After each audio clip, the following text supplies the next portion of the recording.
Some towns exist only in the memory of the dead. Welcome to Pedro Páramo by Juan Rulfo, inspired by Mexico's abandoned villages and ghostly folklore after the revolution. Published in 1955, it has sold over 2 million copies worldwide. Rulfo, a magical realism pioneer, also wrote The Burning Plain. The story became a 1967 film and a 2024 Netflix adaptation. This is a third-person retelling. You'll wander Comala's ghostly streets. The AI visuals you see aren't scene accurate, but they'll help you visualize. Please, bear with me. At the end, facts, BTS, and trivia. The story begins.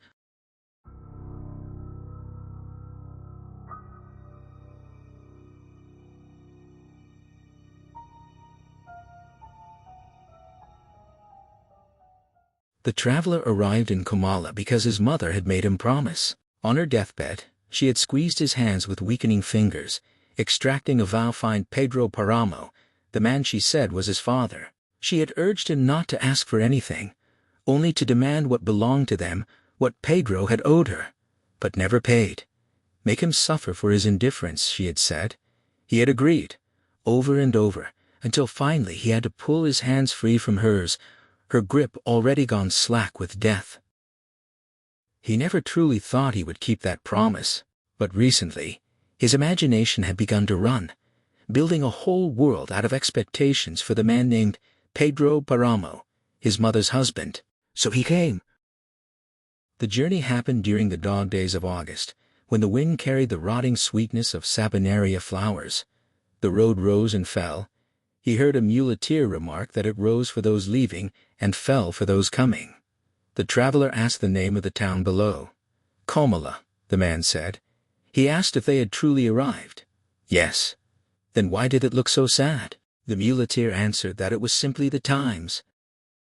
The traveler had imagined seeing the place from his mother's memories, her nostalgia, her constant sighing for a Comala she never returned to.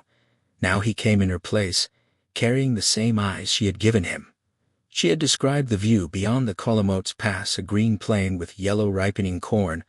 Comala, turning the land white, lighting it up at night. Her voice had been almost soundless, speaking to herself, his mother. Someone asked why he was headed to Comala. He answered that he was going to see his father.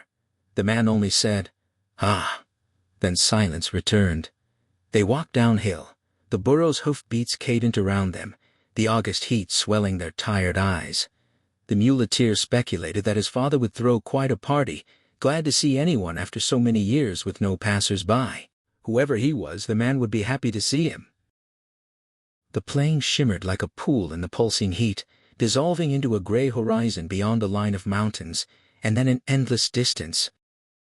The muleteer asked what his father was like. The traveler admitted he didn't know him, only the name Pedro Páramo. The man's reaction was another drawn-out, "Ah." The traveler had met this muleteer at Los Encuentros, where roads converged. He had been waiting until the man appeared, asked where he was headed, and followed. Eventually they walked shoulder to shoulder, so close their arms nearly touched. The muleteer confessed he was also one of Pedro Páramo's sons.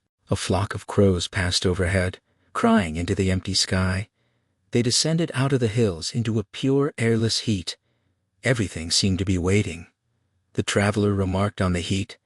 The other said this was nothing. Comala sat on the burning embers of the earth, at the mouth of hell, where the dead supposedly came back for their blankets. The traveler dared ask again if the man knew Pedro Páramo. The answer came bitterness incarnate. He felt his mother's portrait tucked in his shirt pocket, warming his heart, as if she too were sweating. The only photograph he had ever seen of her found in a clay pot full of herbs, worn at the edges. She had opposed being photographed, calling portraits witchcraft, and hers was full of holes like pinpricks, with a large one right where her heart should be. He carried it, hoping it might help his father recognize him. The muleteer stopped and pointed the hill like a pig's bladder. Beyond it, the Media Luna. Every bit of land as far as the eye could see belonged to Pedro Páramo. He explained that their mothers had pushed them into this miserable world laid out on petates, even though they were sons of Pedro Páramo. The man had even taken them to be baptized. Didn't the traveler remember? No, he didn't recall. The muleteer curred softly, then said they were almost there. The traveler saw the town alone, abandoned, as if no one lived there. He asked about Pedro Páramo again. The muleteer answered, Pedro Páramo died years ago. It was the time of day when children in small towns fill the afternoon with shouting, when black walls still reflect yellow sunlight. The traveler had seen that just yesterday in Sayula, doves shattering the still air, dipping toward rooftops, children's shouts turning blue in the evening sky. But here, there was no sound, only his footsteps on rounded paving stones, hollow echoes off walls tinged by the setting sun. Empty houses with broken doors buried in weeds. The muleteer had named the weed La Capitana, a plague that overtakes homes after people leave. Passing a side street, he saw a woman wrapped in a rebozo disappear, as if she had never existed. She crossed again. She offered a good evening. He called out, asking where Doña Eduvigis lived. She pointed toward the house by the bridge. He noticed her voice was made of human chords, teeth, a tongue that engaged and disengaged, eyes like anyone alive on earth. Darkness had fallen. She repeated her greeting. Though there were no children playing, no doves, no blue-shaded rooftops, the traveler felt the town was alive. If all he heard was silence, it was because he hadn't grown accustomed to it yet. His head was still full of voices. His mother's promised voice, closer here than the voice of her death. He would have liked to tell her she had been wrong, that she had led him astray to an abandoned town searching for someone who didn't exist. He followed the sound of the river to find the house by the bridge. He knocked, but his hand swung through air as if the wind had blown the door open. A woman stood there, inviting him in. He entered. The muleteer continued on his way, but before leaving said he was headed farther, to where the hills came together, and invited the traveler to come along. But the traveler stayed. That was why he had come. He called back, asking where to find a room. Look for Doña Eduvigis if she's still alive, the muleteer replied. Tell her Abundio sent you. The woman inside introduced herself as Eduvigis Diaga.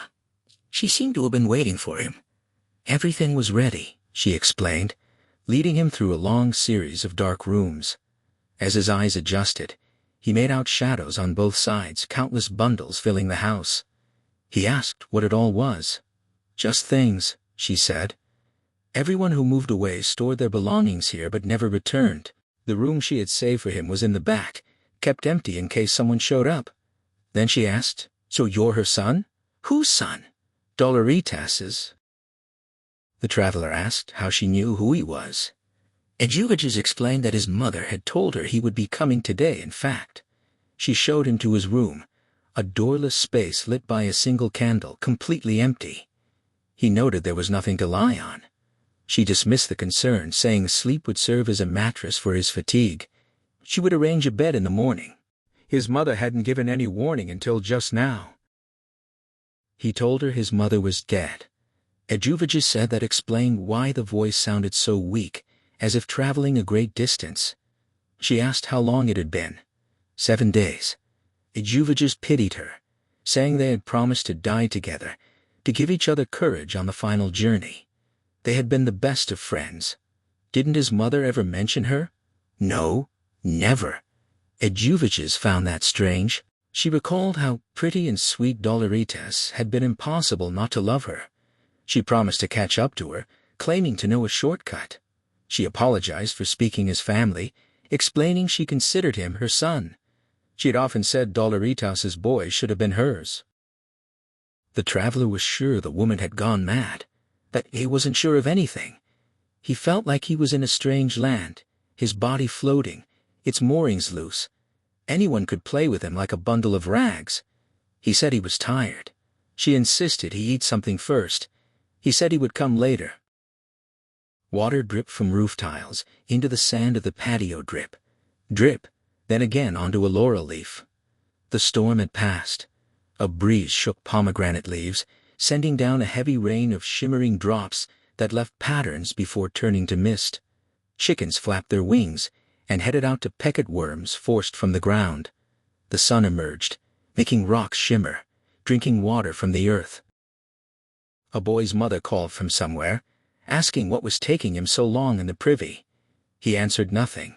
She warned that a snake would bite him if he stayed longer. He said, "Yes, ma'am." Inside his thoughts, the boy was remembering Susanna up in those green hills, flying kites during windy season. The string would pull away, soft hands would tighten around his. They would laugh at the wind, their eyes meeting as the string slipped through fingers, then broke with a faint cracking sound, the paper bird flailing downward until lost in the green earth. Her lips had been moist as if kissed by dew. The mother called again, demanding he come out. He said he was coming, but inside he kept thinking of Susanna, of her aquamarine eyes looking at him.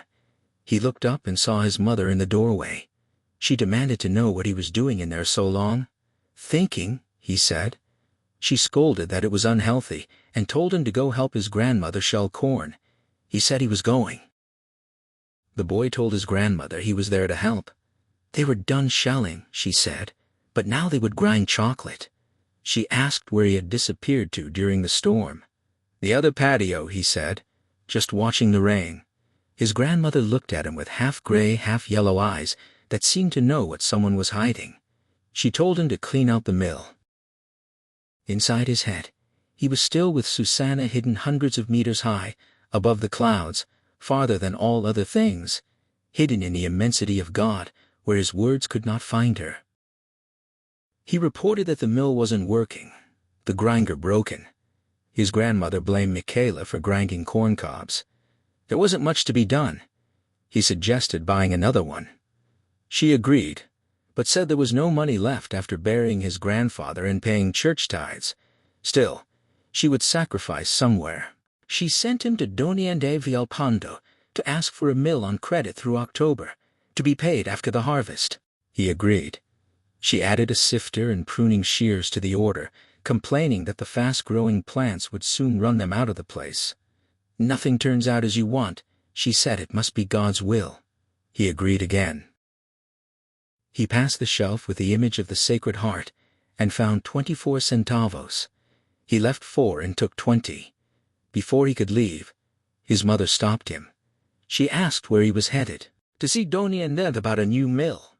His mother asked him to request a meter of black taffeta, handing him a sample to put on their account. He said all right.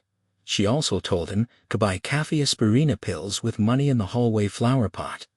He found a peso, left the 20 centavos, and took the peso.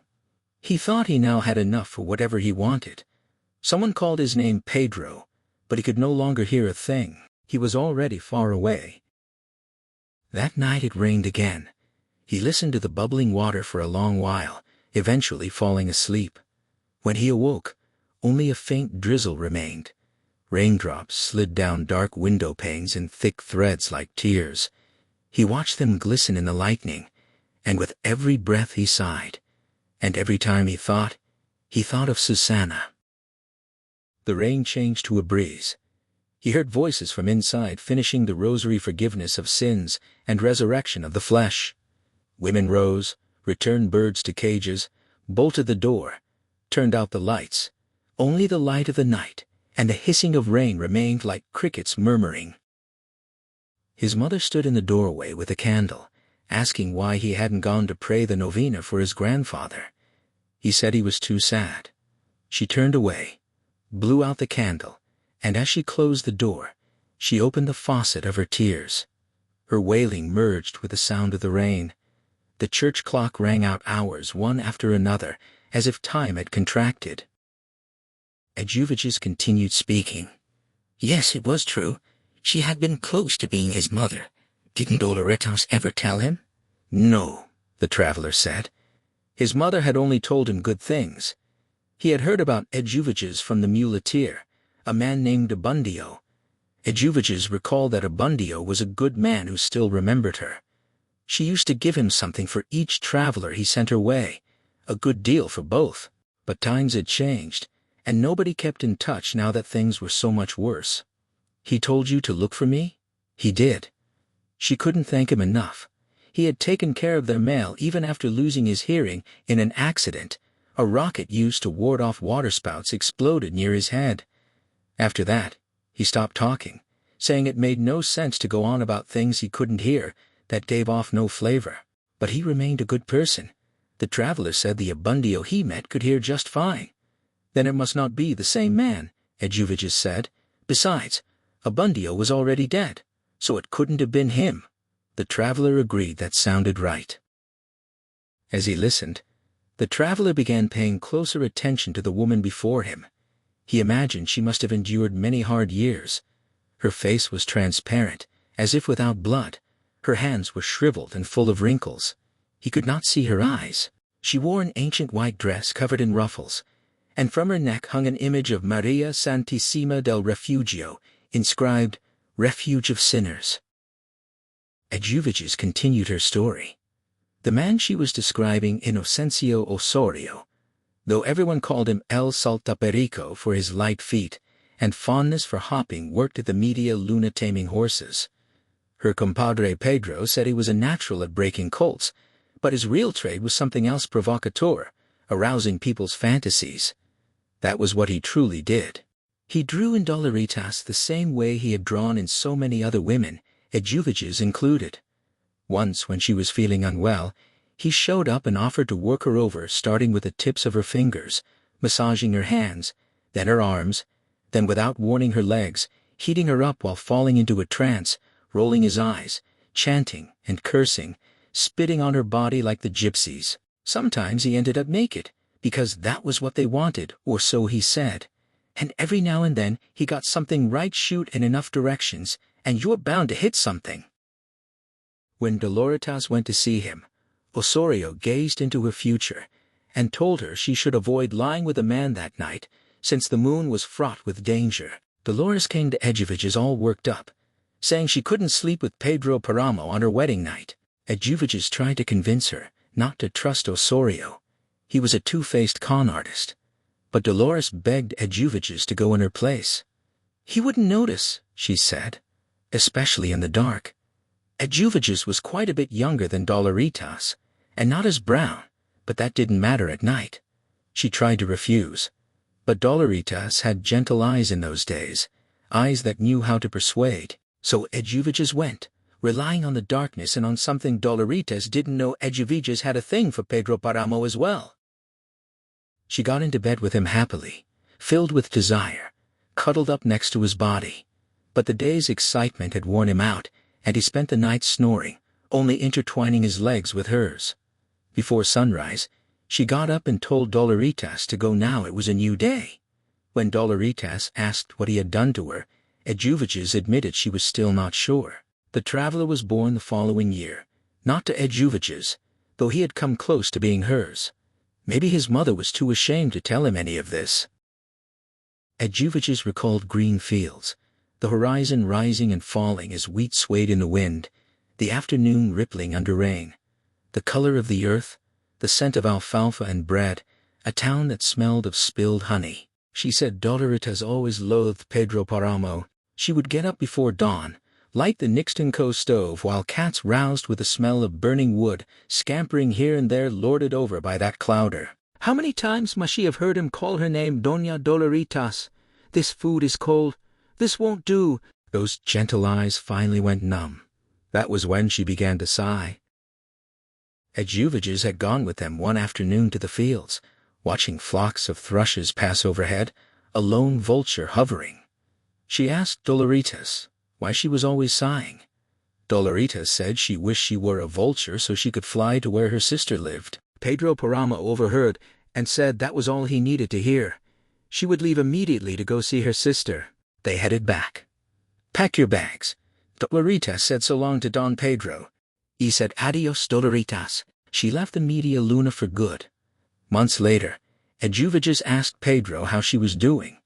He said Doloritas loved her sister more than him. She was getting under his skin. He had no plans to ask about her. When Eduvigis asked how they would survive, he said let God take care of them. The traveler spoke up. A lot happened after that, he said. They had lived with his Aunt Gertrudis in Colima, but she felt they were a burden and rubbed it in their faces, always asking why she didn't go back to her husband. His mother would say she wasn't going back unless he sent for her. She came because she wanted to see her sister, because she loved her. But the aunt said it was time for her to leave. As if that were up to her, his mother would answer. The traveler realized the woman was no longer listening to him. Her head was cocked as if hearing some distant sound. Then she asked when he would rest. Inside a different memory, the day she left, he knew he would never see her again. The afternoon sun bathed her in a reddish hue, the blood-red sky of dusk. She was smiling, escaping a town she had often said she loved because of him, but hated because of everything else, even for having been born there. He thought she was not coming back, never coming back. A grandmother asked why he was there at that hour instead of working. He explained that Rogelio wanted him to look after his little boy. It was too much to look after both the kid and the telegraph, especially when Rogelio spent his days drinking beer at the pool hall and didn't pay him anything. His grandmother told him he wasn't there to earn money, but to learn he couldn't start making demands without experience. Maybe someday they would put him in charge. Until then, patience and humility. If they asked him to take the boy for a walk, he should do it for God's sake. He said let others do what they were told. He was not one for following orders. His grandmother called him a peculiar young man and said things were not going to turn out well for him. Pedro Páramo. Eduvige suddenly asked what it was. She shook her head as if waking from a dream. She said it was Miguel Páramo's horse, galloping along the road to the Media Luna. The traveler asked if someone still lived there. No, she said, no one lives there. Then just the horse, always out and about, wandering everywhere looking for him, and always coming back at this hour. Maybe animals could feel when they had done something wrong. The traveler said he hadn't heard any sound from any horse. Then it must be her sixth sense, she said. A gift from God, or perhaps a curse. She fell silent, then added that it all began with Miguel Páramo. She was the only one who knew what happened the night he died. She was already in bed when she heard his horse headed for the Media Luna. Strange, since he never returned at that time. He would visit a girlfriend in Comala, leave early, and take a while to get back. But that night, he never returned. She asked the traveler if he could hear it now. He heard nothing. Then it was only her. She continued what she said about Miguel not making it home was not completely true.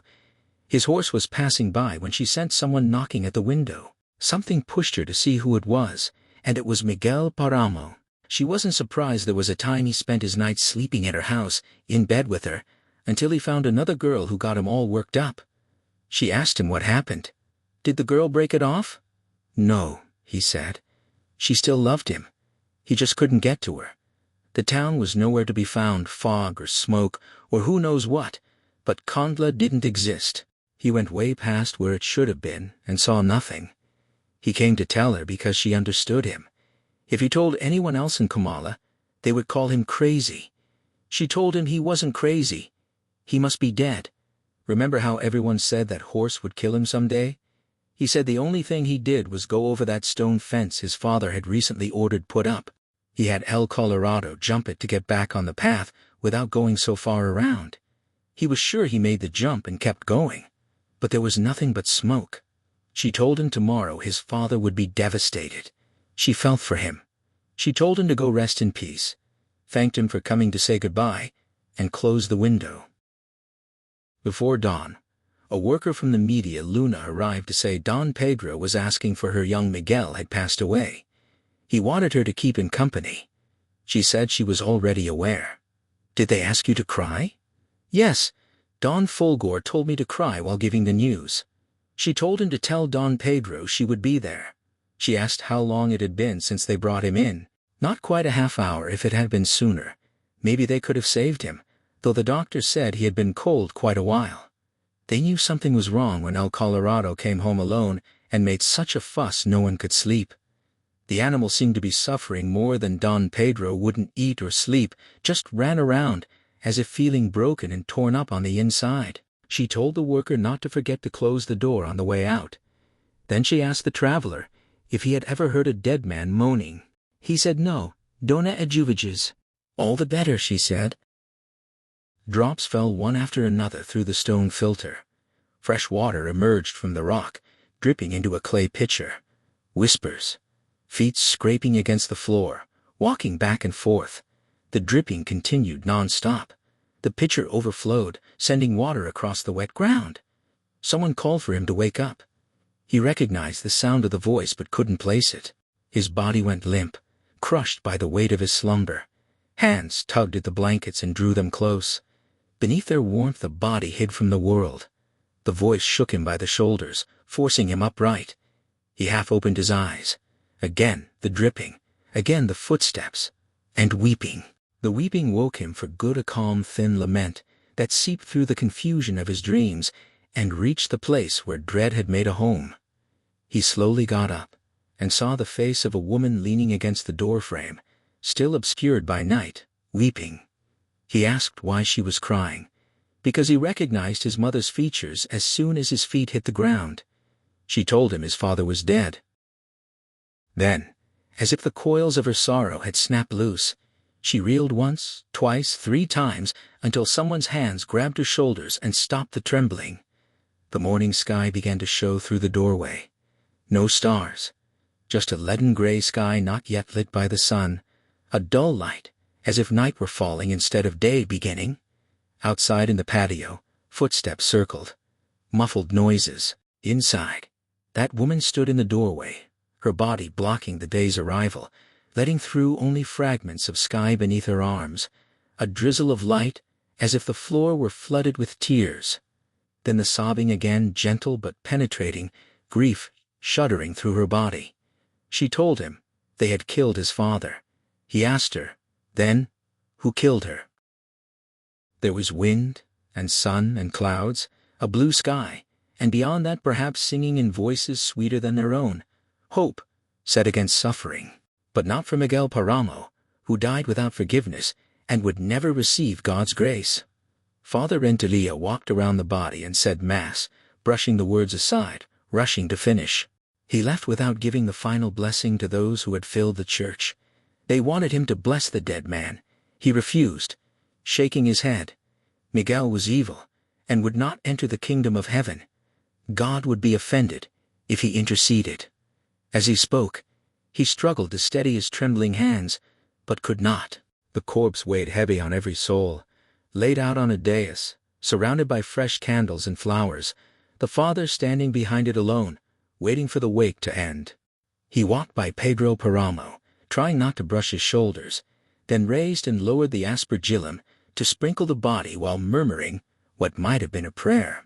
He knelt, and everyone knelt with him, calling for mercy on God's servant and answering that he should rest in peace. Then bitterness filled his soul again as he watched everyone leave the church, taking Miguel Páramo's body with them.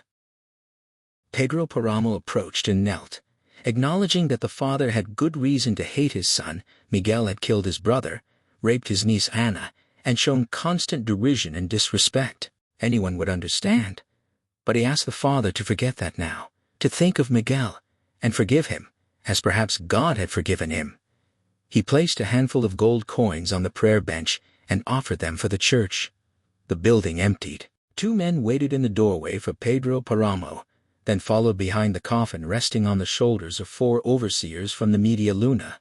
Father Renteria collected the coins one by one and approached the altar, saying these belonged to God. He could buy salvation. God would know if this was the price. As for himself, he'd placed himself at God's feet and asked only for what was just or unjust, as all are given to ask. For his part, he asked God to condemn him. He closed the chapel, walked into the sacristy, and threw himself into a corner, weeping out of shame and sorrow until he had no tears left.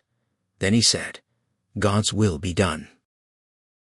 At supper, he drank his chocolate, feeling at ease. He asked Anita if she knew who they buried that day. No, uncle. Did she remember Miguel Páramo? Yes. Well, it was him. Ana lowered her head. She couldn't be completely sure it was night when he took her. Dark. She never saw his face. She knew it was Miguel Páramo because he said so, telling her not to be afraid. But she knew he was responsible for her father's death, didn't she? Yes, uncle. So what did she do to push him away? Nothing. They fell silent. The The warm breeze passed through the arayan leaves. He said that was why he had come to apologize and ask for forgiveness. Without getting out of bed, she let him know the window was open. He came in. The first thing he did was grab her in his arms, as if that were the best way to express regret. She smiled, thinking about what her uncle had taught her, that they should never hate anyone. But she thought he probably couldn't see her face, since she couldn't see his either in the dark. She just felt him on top of her as he began doing bad things to her. She was sure he was going to kill her. She stopped thinking, hoping to already be dead before he took her life, but he must not have had the courage to go through with it. She knew he hadn't when she opened her eyes and saw morning light through the open window. Before that moment she felt as if she no longer existed. Her uncle asked if there was something she could be sure of his voice. Didn't she recognize it?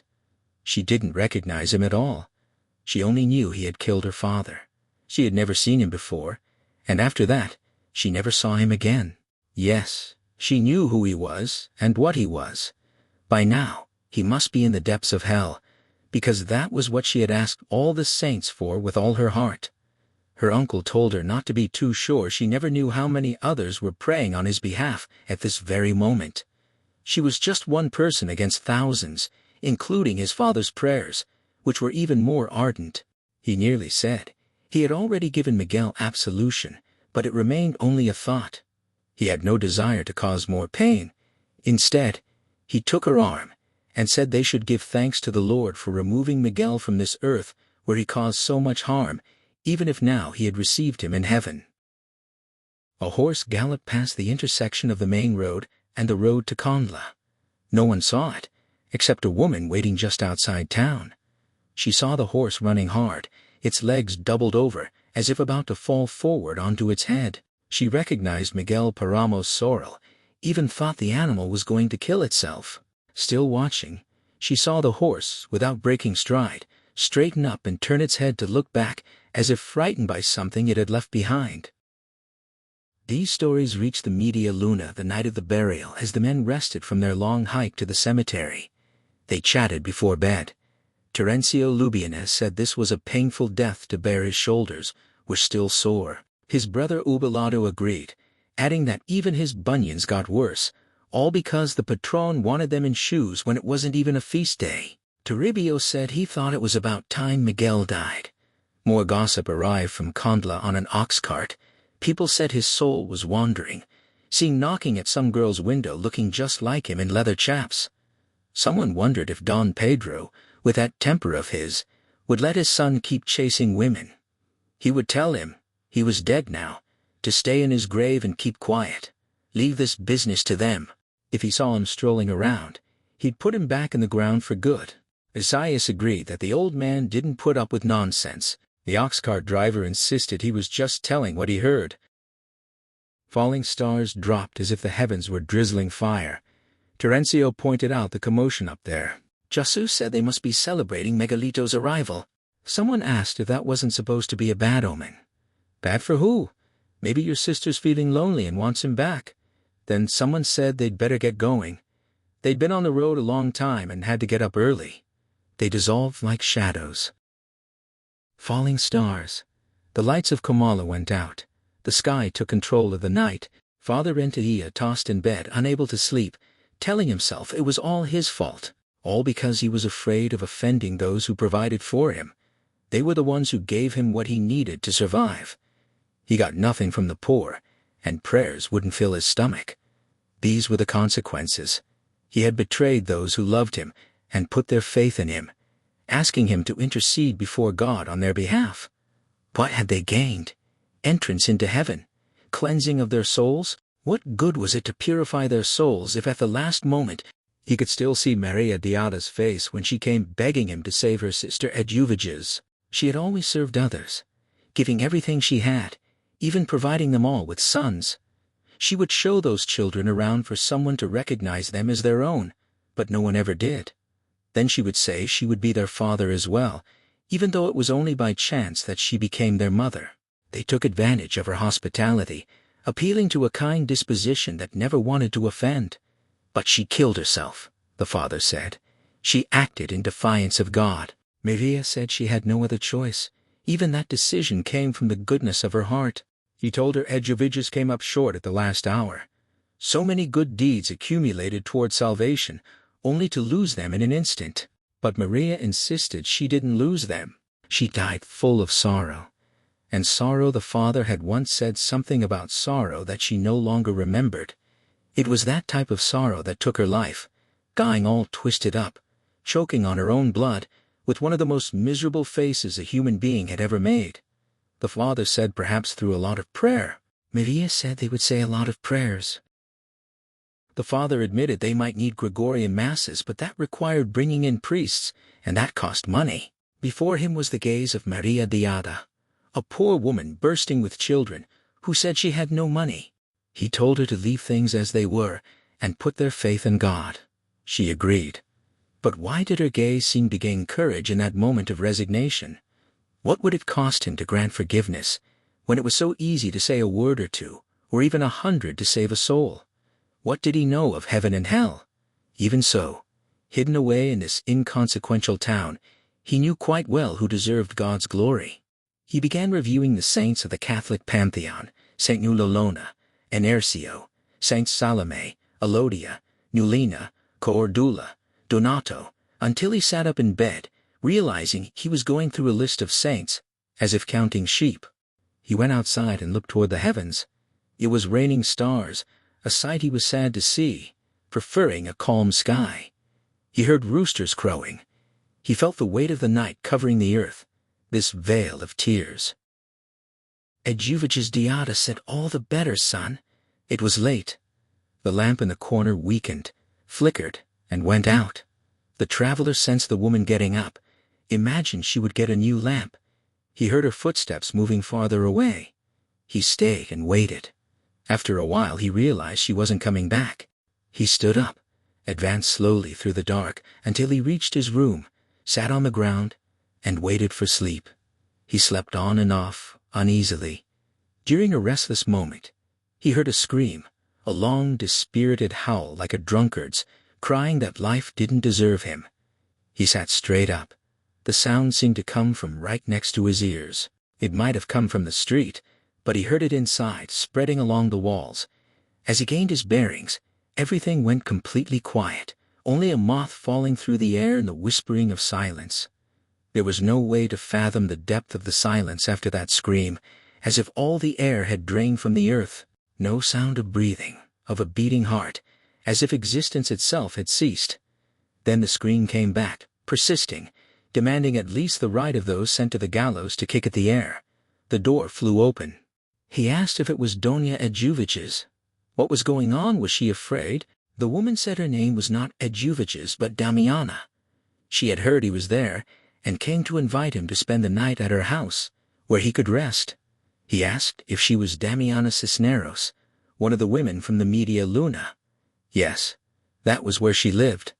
That was why it had taken her a while to get there. He said his mother had told him about a Damiana who took care of him after he was born. Yes, she said. She had known him since he first opened his eyes. He agreed to go with her. He couldn't rest there with all the screaming as if someone were being killed. Didn't she hear all that racket just now? She said perhaps it was an echo trapped inside. In that very room, they had hanged Toribio Aldrete years ago, then sealed the door and left his body to dry out so he wouldn't find peace. She couldn't imagine how he got in, since there was no key. He told her Edjoviges had let him in, saying it was the only room available. Poor Edjoviges. Damiana said her soul must still be in torment. Folgor Sedano, 54, single administrator by occupation, had presented his complaint against Toribio Aldrete, ending with an accusation of usufruct. Aldrete had told him no one would say he didn't have guts. He was tough, not because of any authority propping him up, but on his own. Folgor remembered. That was the first thing Aldrete said when they began drinking to celebrate the complaint. Aldrete said they would use that paper to wipe themselves, that Folgor had followed orders and let him breathe easy.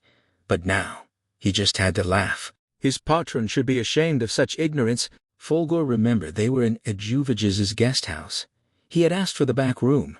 She offered any room he needed, and he told her not to worry, just leave them the key. Aldrete remarked again that no one would say Fulgor didn't have guts, but he was tired as hell of that son of a bitch patron of his.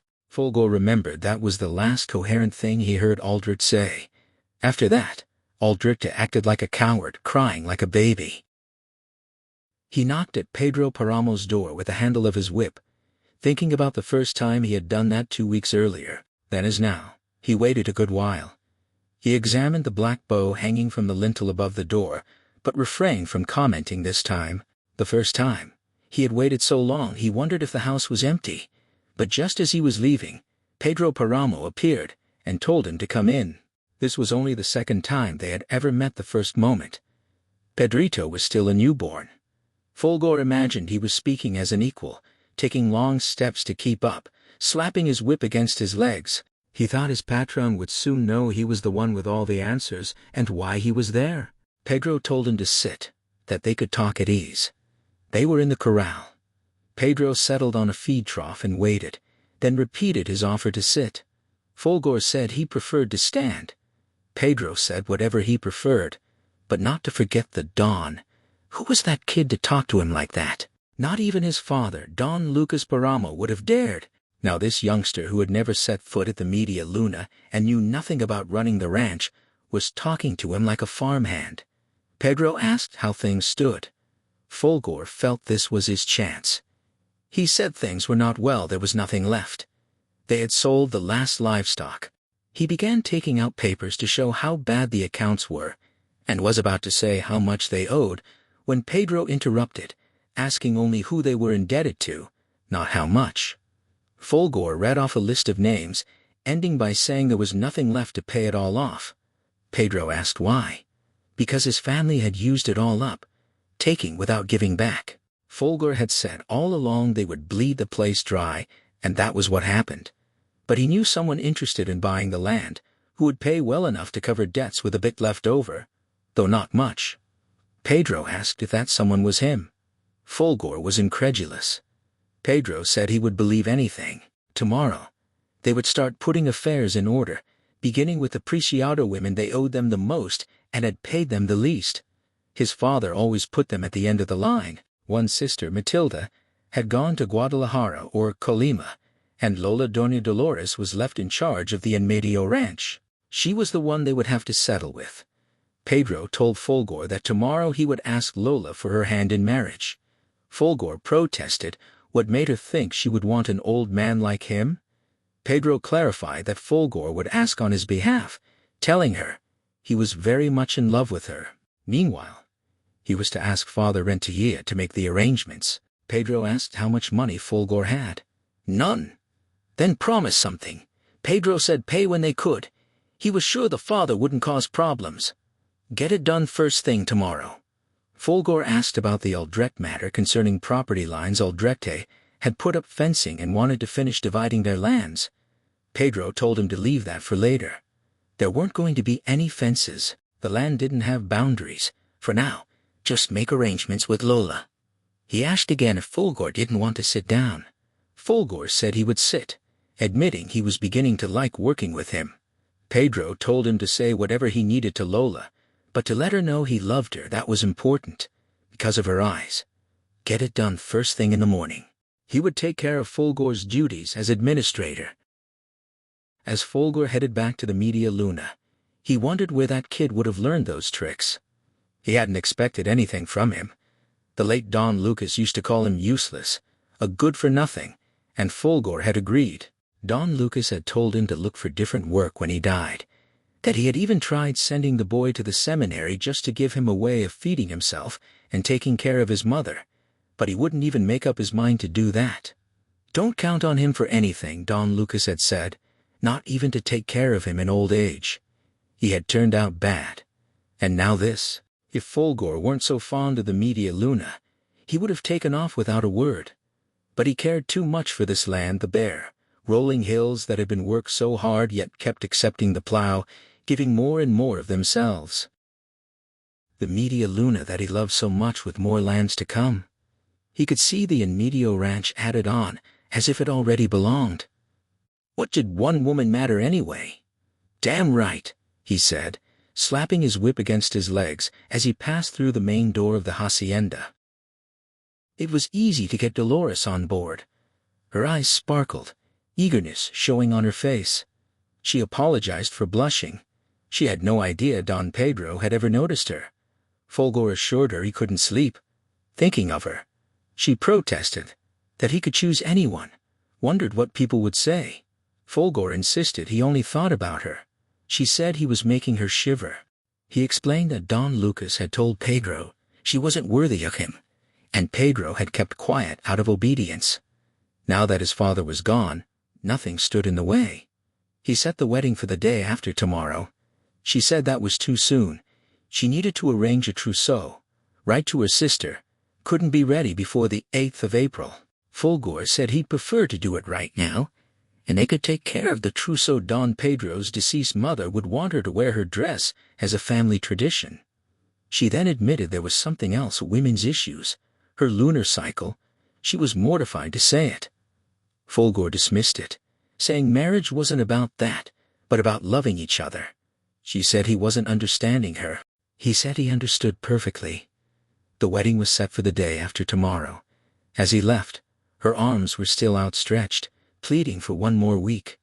He reminded himself not to forget to tell Don Pedro to let the judge know the property would be owned jointly. Dolores, meanwhile, ran to the kitchen to boil water, hoping to get things started as quickly as possible, even though it would last her usual 3 days. She was so happy, thanking God for giving her Don Pedro even if later he despised her. Folgore reported that Dolores had been asked, and was more than willing. The priest wanted 60 pesos to overlook the marriage banns he needed to fix the altar, and his dining table was falling apart. Folgore had promised payment in due time, and a new table. The priest also noted that Pedro never attended Mass. Folgore promised he would, and he hadn't paid tithes since his grandmother passed. Folgore told him not to worry. The priest was fine with that. Pedro asked if Folgore had asked Dolores for an advance. No, patron. She was so happy, he didn't want to spoil her enthusiasm. Pedro called him a child. Folgore thought to himself, him a child, with 55 years under his belt, while Pedro was just getting started, and he was a few steps from the grave. He said he didn't want to dampen her spirits. Pedro repeated that he was still a child. Whatever you say, patron. Pedro then told him that next week he would visit Old Reque and tell him to redo the fencing. He was trespassing on Media Luna land. Folgore said his measurements were accurate. Pedro told him to say he made a mistake, to tear down the fencing if necessary. Folgore asked about the laws. What laws? From now on, they would be the ones making the laws. Pedro asked if Folgore had any troublemakers working at the Media Luna. Sure, 1 or 2. Send them on a job to visit Aldrich, then file a complaint accusing him of usufruct or whatever. Remind him that Lucas Páramo was dead. He would need to make new arrangements with Pedro. The sky was still blue, with only a few clouds. High above, gusts of wind down below just heating up. He knocked again with the whip handle, knowing no one would open until Pedro was ready. He examined the lintel, noting the black ribbons were nice, one for every person who'd gone. The door opened, and he went in. Pedro asked if the thing with Toribio Aldrete was taken care of. Everything settled, patron. Pedro said that left their business with the Fregosos, to save that for later. Right now he was busy with his honeymoon. Damiana Cisneros told the traveler that the town was full of echoes, trapped in the gaps of walls or beneath cobblestones. As you walked, you felt someone following in your footsteps. You heard rustling old laughter, tired of laughing, voices weary from overuse. She imagined the day would come when those sounds withered away. There was a time she could hear a party that kept going night after night all the way out to the Media Luna. When she finally came down to see what the fuss was about, she found nothing. No soul, the streets every bit as empty as now. Later she stopped hearing those noises. It was exhausting being happy, so she wasn't surprised when it ended. She repeated that the town was full of echoes. They didn't scare her anymore.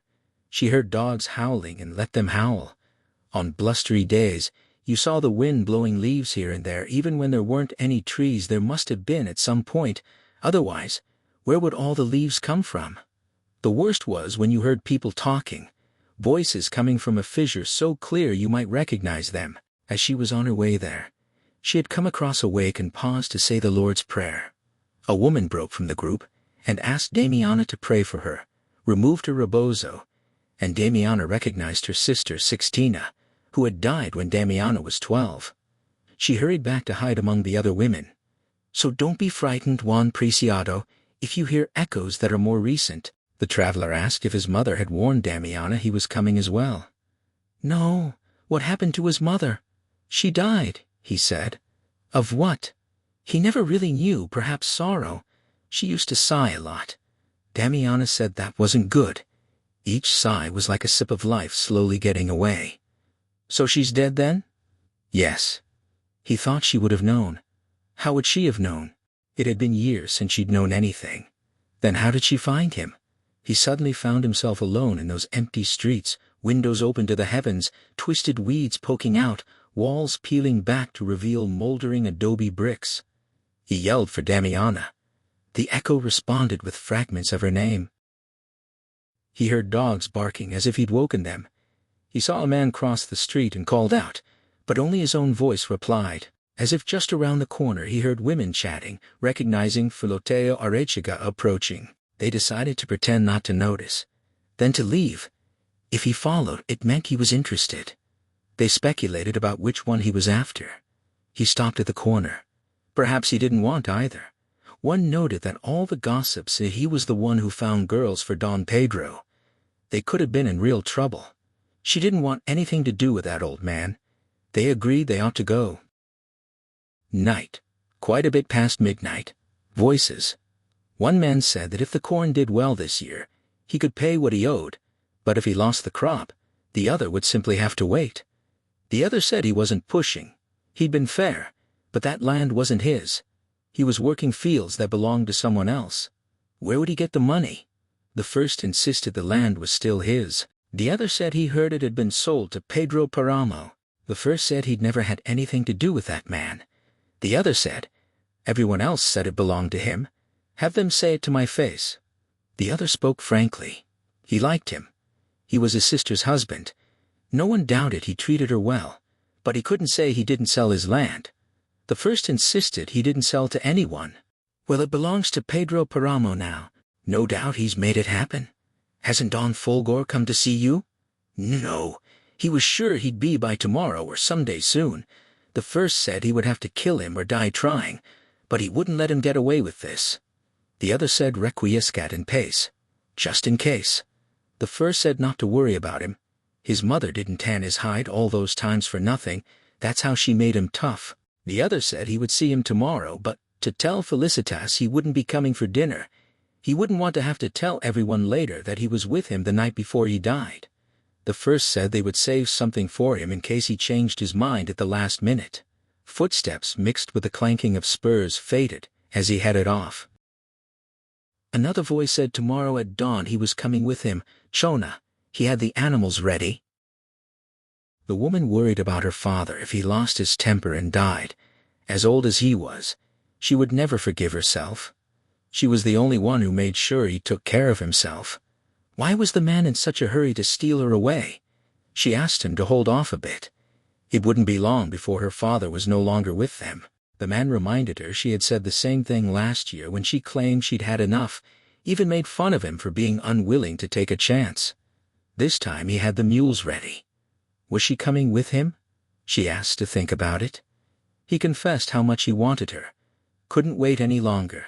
She asked him to understand they just needed to wait for her father to die.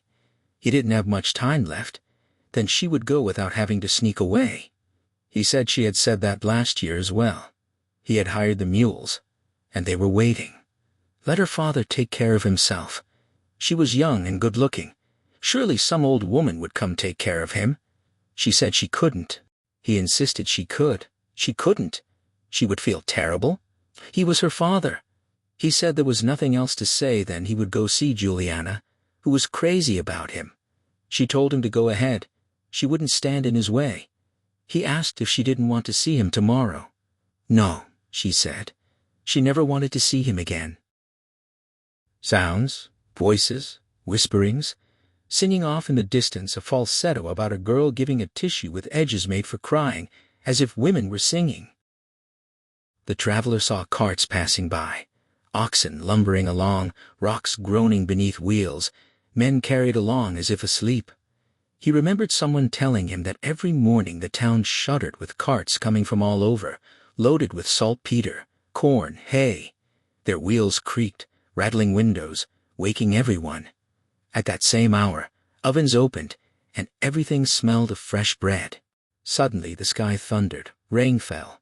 Perhaps spring was on its way. When you were there, you would get used to all the suddenlies. Empty wagons stirred up the silence of the streets, disappearing down the dark road of the night. Shadows. The echo of shadows. He thought about going back. Above him he could still sense the path he had followed, like an open wound cutting through the pitch black of the hills. Someone touched his shoulder and asked what he was doing there. He came looking for his father, he said, then stopped himself. He was told to come in. It was a house whose roof had half fallen in tiles on the ground, the roof on the ground. In the other half stood a man and a woman. He asked if they were not dead. The woman smiled. The man stared sternly. The man said he was drunk. The woman said he was just scared. A petroleum lamp lit the room, a bed of otate reeds, an equable chair with the woman's clothes draped over it. She was completely naked, as was he. They had heard someone moaning and banging his head against the door, and there he was. What had happened to him? So much had happened that all he wanted to do was sleep. They were already asleep, they said. Then let's get back to sleep, he said. His memories began to fade as morning approached. Now and then he heard words and noticed a difference. The words he had heard up to that moment, as he was beginning to understand, had no sound. They were silent. You could feel them, but they made no sound, like words heard in a dream. The woman asked who he could be. The man didn't know. How could he have gotten there? Who knows? The woman thought she heard him say something about his father. The man heard that as well. Could he be lost? She remembered when those people showed up claiming to be lost, looking for a place called Los Confines, and the man told them he had no idea where that was. The man remembered but wanted to sleep. The sun still wasn't up. She said it would be soon. She was talking to him so he would wake up. He had asked her to rouse him before dawn. So get up, he asked. Why? She didn't know why last night he told her to wake him but didn't tell her why. Then let me sleep, he said. Didn't you hear what that guy said when he arrived? That we should let him sleep. It was the one thing he said. The voices seemed to fade, losing their sound as if suffocating. Now no one was saying a thing, but soon they started again. She noted that he had stirred. Perhaps he was wanting to wake up. If he saw them there, he would ask them things. What things? Well, he would say something, don't you think? The man told her to leave him be. He had to be awfully tired. She asked if he thought so. Be quiet, woman. Look, he's moving, she said. See how he's trembling, as if something was shaking him from the inside? She knew because it had happened to her. The man asked what had happened to her. The same thing. He had no idea what she was talking about. She said she wouldn't have said anything if his shaking hadn't reminded her of what she felt the first time he did that thing, how much it hurt, how much shame it made her feel. What thing did she mean? How she felt right after he did it to her, and how she knew it was wrong even if he said otherwise. He asked if she was going to bring that up again. Why didn't she go back to sleep and let him do the same? She reminded him. He asked her to wake him. She was just doing what he wanted. Get moving. It was getting to be time for him to get up. Leave me be, woman. The man seemed to sleep. The woman kept grumbling quietly that it had to be morning because there was light. She could see that man from there, so there must be enough light to see him. The sun would be up soon. If she was asked, that one was up to no good, and they had taken him in. Even if just for one night, they still let him hide out there. That was going to catch up with them sooner or later. Notice how he was tossing and turning, as if he couldn't get comfortable. If she was asked, something was weighing on his soul. The morning grew lighter, the day prevailing over shadows, pulling them apart. The room felt warm from the heat of sleeping bodies. Dawn filtered through his closed eyelids. He felt the light. He heard her say he was tossing and turning as if cursed. Everything about him suggested he was a bad person. She told Donis to get up and look at him rolling around on the ground, twisting himself up, drooling. He had to be someone who had caused a lot of death, and he hadn't noticed. The man said the traveler was probably just some unfortunate soul, then told the woman to go back to sleep and let them rest. She asked how she could sleep if she wasn't tired. He told her to get up and find a place where she wouldn't keep bothering him. She agreed. She would go light the fire, and while she was at it, she would tell whoever that was to come lie down next to him in the spot she was leaving. He told her to go ahead and tell him. She couldn't. It would scare her to death. Then go get your work done and leave us be, he said. That's what I'm doing, she said. Then what are you waiting for? I'm going. The traveler felt the woman climb out of bed, her bare feet striking the floor and passing over his head. He opened his eyes and closed them again. When he awoke, he felt the midday sun. Beside him, some coffee. He tried to drink, took a few sips. A woman's voice apologized. That was all they had. They were short on everything. He told her not to worry about him. He was used to it. He asked how he could get out of there. Anywhere, she said. There was a multitude of roads, one to Comala, another returning from there, another straight for the mountains. She pointed through the hole in the ceiling where part of the roof had fallen in. The one that way ran past the Media Luna, and then another extended the entire length of the earth, the one that traveled the farthest. He said maybe that was the road he came on. Where does it go? To Sayula. She was surprised. She thought Sayula was that way. She always wanted to go there. She heard lots of people lived there. About as many as anywhere, he said. She remarked that they were out here all by themselves, dying to know anything about life. He asked where her husband had gone. He wasn't her husband. She said he was her brother, though he didn't want anyone to know it. She thought he was out looking for a stray calf. The traveler asked how long they had been there. Since forever, she said they were born there. He asked if she had known Dolores Preciado. Maybe he did, Donis. She said she knew so little about people. She never went anywhere. She had been there sempiternally, perhaps not forever, just since Donis made her his wife. Since then she spent all her time shut in, afraid someone might see her. He didn't want to accept it, but didn't he think she would startle people? She moved into the sunlight and told him to look at her face. It was a common face, like any other. He asked what she wanted him to see. Didn't he see her sin? The purplish stains like a rash covering her from top to bottom, and that was just the outside. On the inside she was a sea of mud.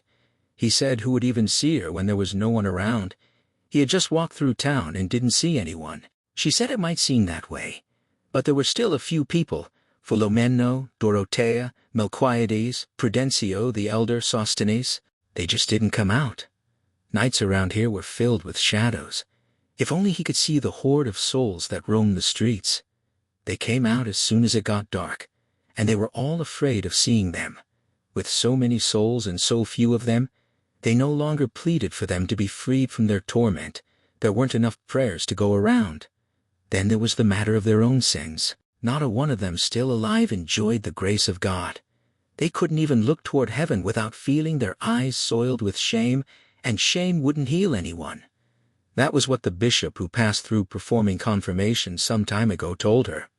She stood right in front of him and confessed everything. He said such a thing could not be forgiven. She said she felt so ashamed. He said that was no remedy. She asked him to marry them. He told them to go their separate ways. She tried telling him that life had brought them together, cornered them, and forced them into each other's arms. They felt so alone, being the only ones around. Somehow, they needed to populate the town. Maybe when he returned there would be someone for him to confirm. He told her to leave him. That was all that could be done. She asked how they would live. As anyone does, he said. Then he rode off on his mule, his face hardened, without looking back, as if fleeing perdition itself. He never returned. That was why this place was so full of spirits, a constant movement of restless souls who died without forgiveness and had no chance of finding it, even less so if depending on them. She said he was coming. The traveler heard him. The door opened. She asked how it went with the calf.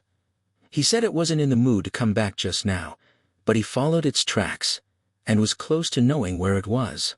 He would get it later that night. She asked if he was going to leave her alone at night. He might. She couldn't bear that she needed him there with her. That was the only time she felt at ease. At night.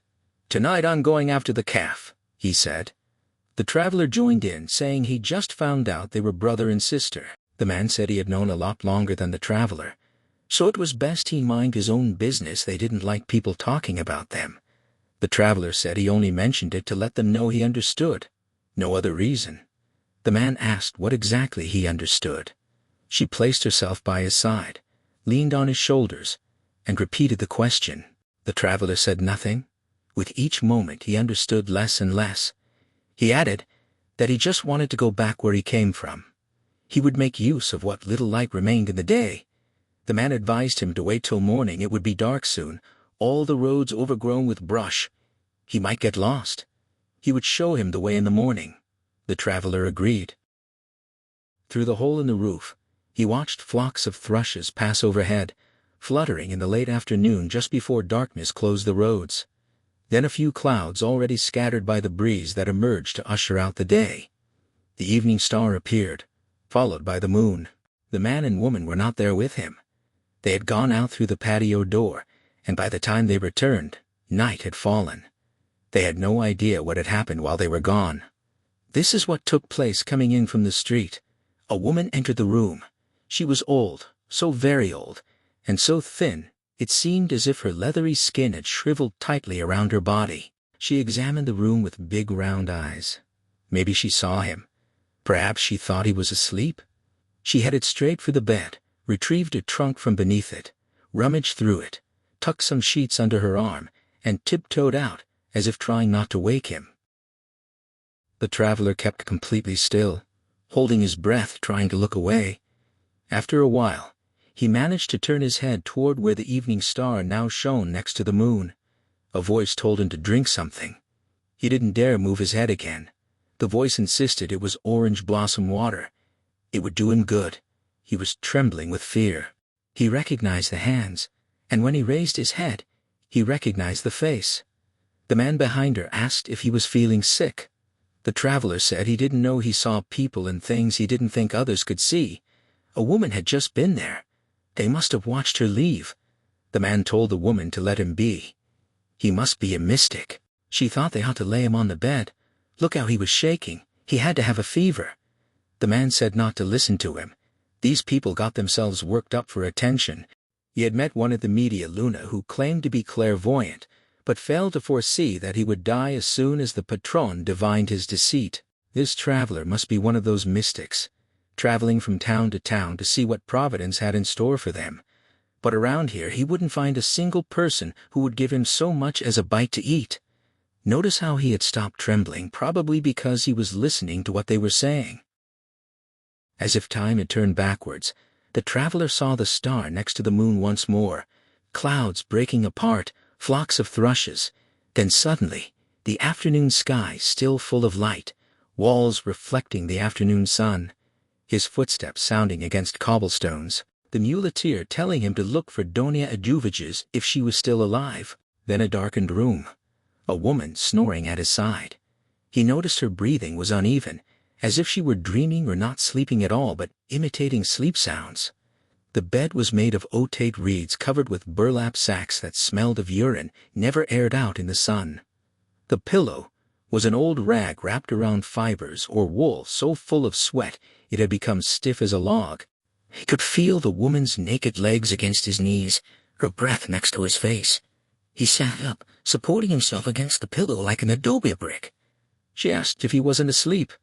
He wasn't tired, he slept all day. Where was her brother? Out there somewhere. He had said he needed to go out and might not be back that night.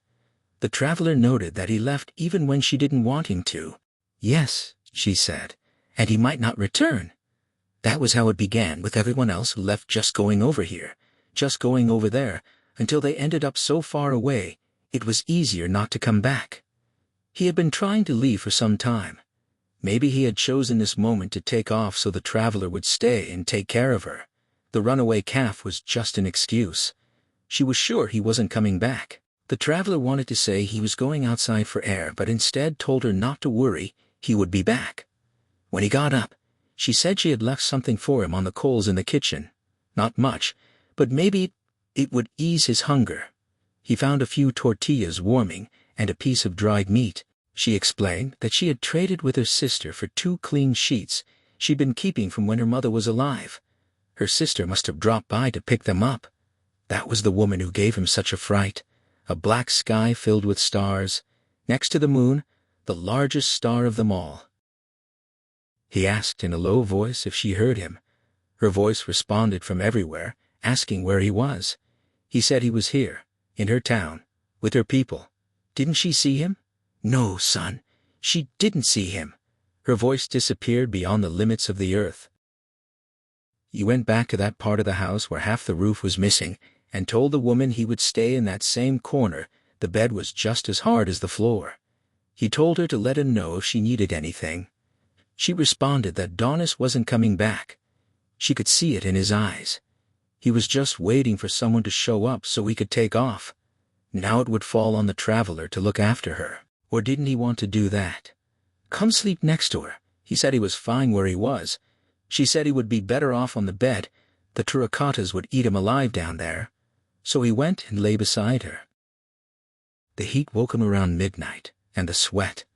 The woman's body, formed out of dirt, wrapped in layers of earth, was breaking apart as if melting into a puddle of mud. He felt himself swimming in the sweat pouring off her, and couldn't find any air to breathe. He got up.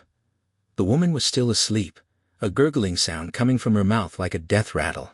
He headed out onto the street looking for air, but the heat chased after him and wouldn't leave him alone. There wasn't any air, just a silent, listless night smoldering in the dog days of August.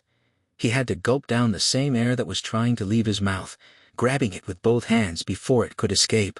He could feel it flowing out and in, each time thinner, until it became so fine that it seeped through his fingers and disappeared forever. He recalled having seen foamy clouds swirling above his head before plunging into that foam and losing himself in its billowy mass. That was the last thing he saw. A voice asked if he expected her to believe he died of suffocation. She found him in the plaza, a long way from Donis's house, and Donis was right there with him, telling her he was playing dead. Between the two of them, they dragged him into the shade of the portico, already good and stiff, twisted up like someone who died of fright. If there hadn't been air to breathe the night he was talking about, they wouldn't have had the strength to carry him, let alone lay him to rest. But as he could see, they did bury him. He agreed that she was right. He asked if her name was Doroteo. She said it was all the same, though her name was Dorotea. He admitted it was true. It was the murmuring that killed him. He remembered being told he would find sanctuary there, the place most loved, where he grew dizzy from an abundance of hopes and dreams. His town rising from the plain, filled with trees and leaves like a chest storing memories. He would understand why someone there might want to live forever. Dawn, morning, midday, and night always the same except for changes in the air altering the color of things, breezes refreshing the soul as if life were nothing more than a soft murmuring. Yes, Dorotea, it was the murmuring that killed him. Even though he had worked to control his fear, it kept building until he could bear it no more. When he found himself surrounded by all that whispering, his last thread of sanity broke. He made it to the plaza. She was right about that. He was drawn there by the noise of so many people he imagined were actually there. By then, he was no longer in his right mind. He remembered making his way by holding himself up against the walls, walking with his hands. The murmuring seemed to seep from the walls through cracks and missing mortar. He heard them human voices, muted, whispering something to him as he passed, like a droning in his ears. He moved away from the walls and continued down the middle of the street, but he heard them all the same, traveling with him in front or behind. He no longer felt the heat. Instead, he was cold. From the moment he left the house of the woman who had shared her bed with him, who he had watched disintegrate in the moisture of her own sweat, ever since then, he had felt a penetrating cold. As he walked, the chill worsened until goosebumps covered his skin. He wanted to turn back, thinking he might find the warmth he had left behind. But after a while he understood that the cold was coming from inside him, from his own blood. That was when he realized he was terrified. He heard the commotion from the plaza and imagined that being among all those people might calm his fear. That was why the two of them found him in the plaza. He asked if Donis had come back. After all, that woman was sure she would never see him again. Dorotea said it was morning by the time they found him. She wasn't sure where Donis was coming from. She didn't ask. The speaker reaches the plaza and sinks against a portico pillar. He sees no one, yet a murmur reaches his ears, steady, senseless commotion, like wind thrashing tree branches in the dark. You don't see the tree, but you hear the rustle. That kind of sound. He stops moving. The whispering presses closer, swarming his head like bees, until fragments cohere into nearly soundless words, a plea for prayer on behalf of the dead. His soul freezes solid. That, he explains, is why the listener found him dead. The other voice answers, sharp with regret. It would have been better if he'd never left home. Why did he come? The speaker repeats what he said at the start. He came looking for Pedro Páramo, who might have been his father. That hope brought him here. Hope comes at a terrible price, the other admits. That same illusion stretched her own life far past its limit. The hope of finding a son who turned out to be nothing but a longing, since she never truly had one. Now that she's dead, she's had time to understand. God gave her no nest to raise a child in, only a long, drawn-out life where her sorrowful eyes searched sideways at everyone who might have hidden her son from her. All because of a bad dream. She had two dreams. One she calls blessed, the other cursed. The blessed one made her believe she had a child. While she lived, she never stopped believing it. She could feel him in her arms, so tender, his little mouth, eyes, hands. For the longest time she felt the outline of his sleeping eyes on her fingertips, the beat of his heart. Why wouldn't she think it was true? She carried him everywhere in her rebozo. Then suddenly, he was gone. In heaven, they told her a mistake had been made. They'd given her a mother's heart, but a harlot's womb. That led to the other dream. She reached heaven and searched the angels for her child's face, but every face was identical, cast from the same mold. When she asked, a saint came over without speaking, buried a hand in her gut as if into a ball of wax, and pulled out something like a nutshell proof of what she was being shown. The strange way they speak up there still makes sense. She tried to explain that the thing was just her stomach shriveled from hunger and disuse, but another saint grabbed her shoulders and pushed her toward the door, telling her to go rest on earth longer and try to be good to lessen her time in purgatory. That cursed dream made her realize she'd never had a son. The understanding came too late after her body shrank, her spine bent, her head lowered after she could no longer walk. The town emptied out. Everyone left, taking the charity that kept her alive. She sat down to wait for death. After they found him, her bones were determined to rest. No one would notice her anyway, she thought. She's not enough of anything to bother anyone. She didn't even need her own space in the ground. They buried her in his grave, tucked into the hollow of his arms, in this tiny nook. But it occurs to her that she should be the one holding him. Does he hear it? Rain up there? Doesn't he feel it beating down? He answers that it feels like someone walking on top of them. She tells him, it's time to stop being terrified. No one can scare him anymore. He should try to think pleasant thoughts. They'll be buried here a long while.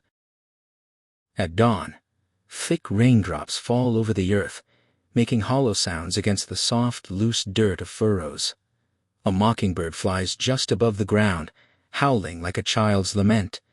As the bird moves farther away, it moans as if weary. When it reaches the opening horizon, it hiccups, then laughs, then moans again.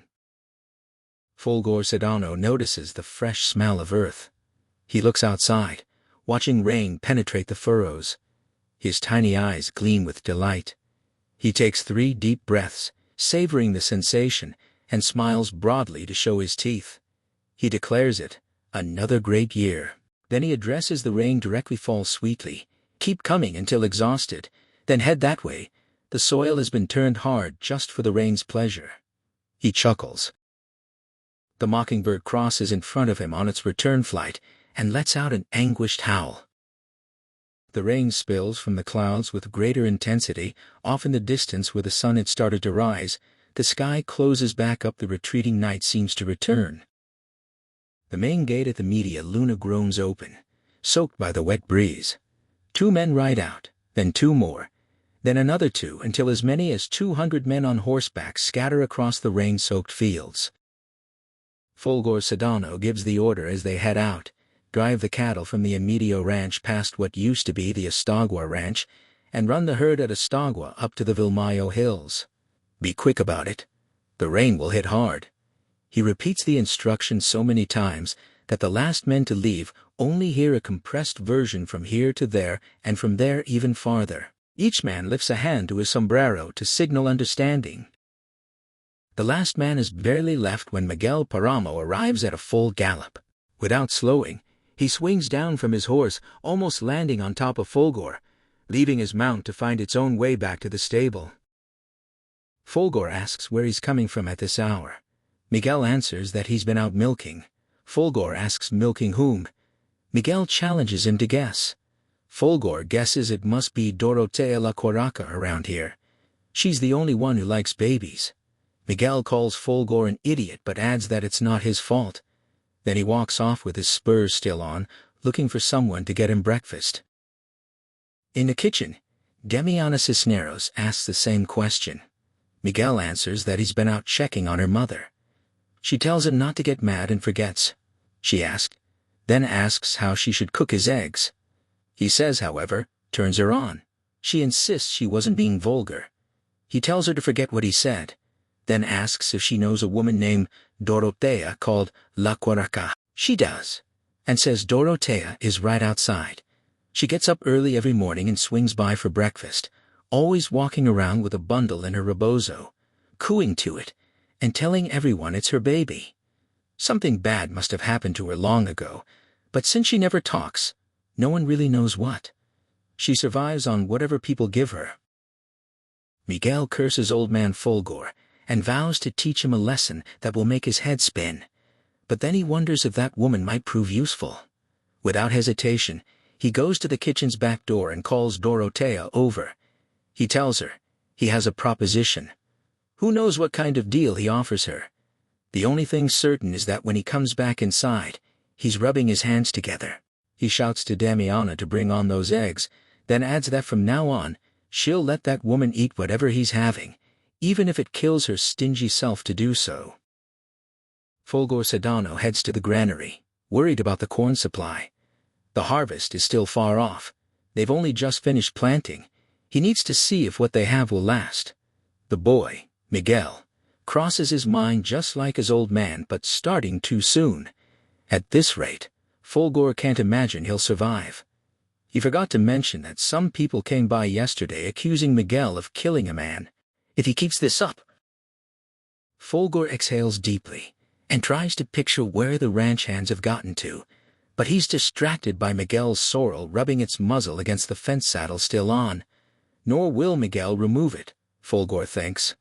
At least Don Pedro is more reliable and even has calm moments, but he coddles Miguel. Yesterday, when Fulgor told him what his son had done, Don Pedro's response was to put the blame on himself, claimed Miguel couldn't have done it, not yet man enough for such a thing.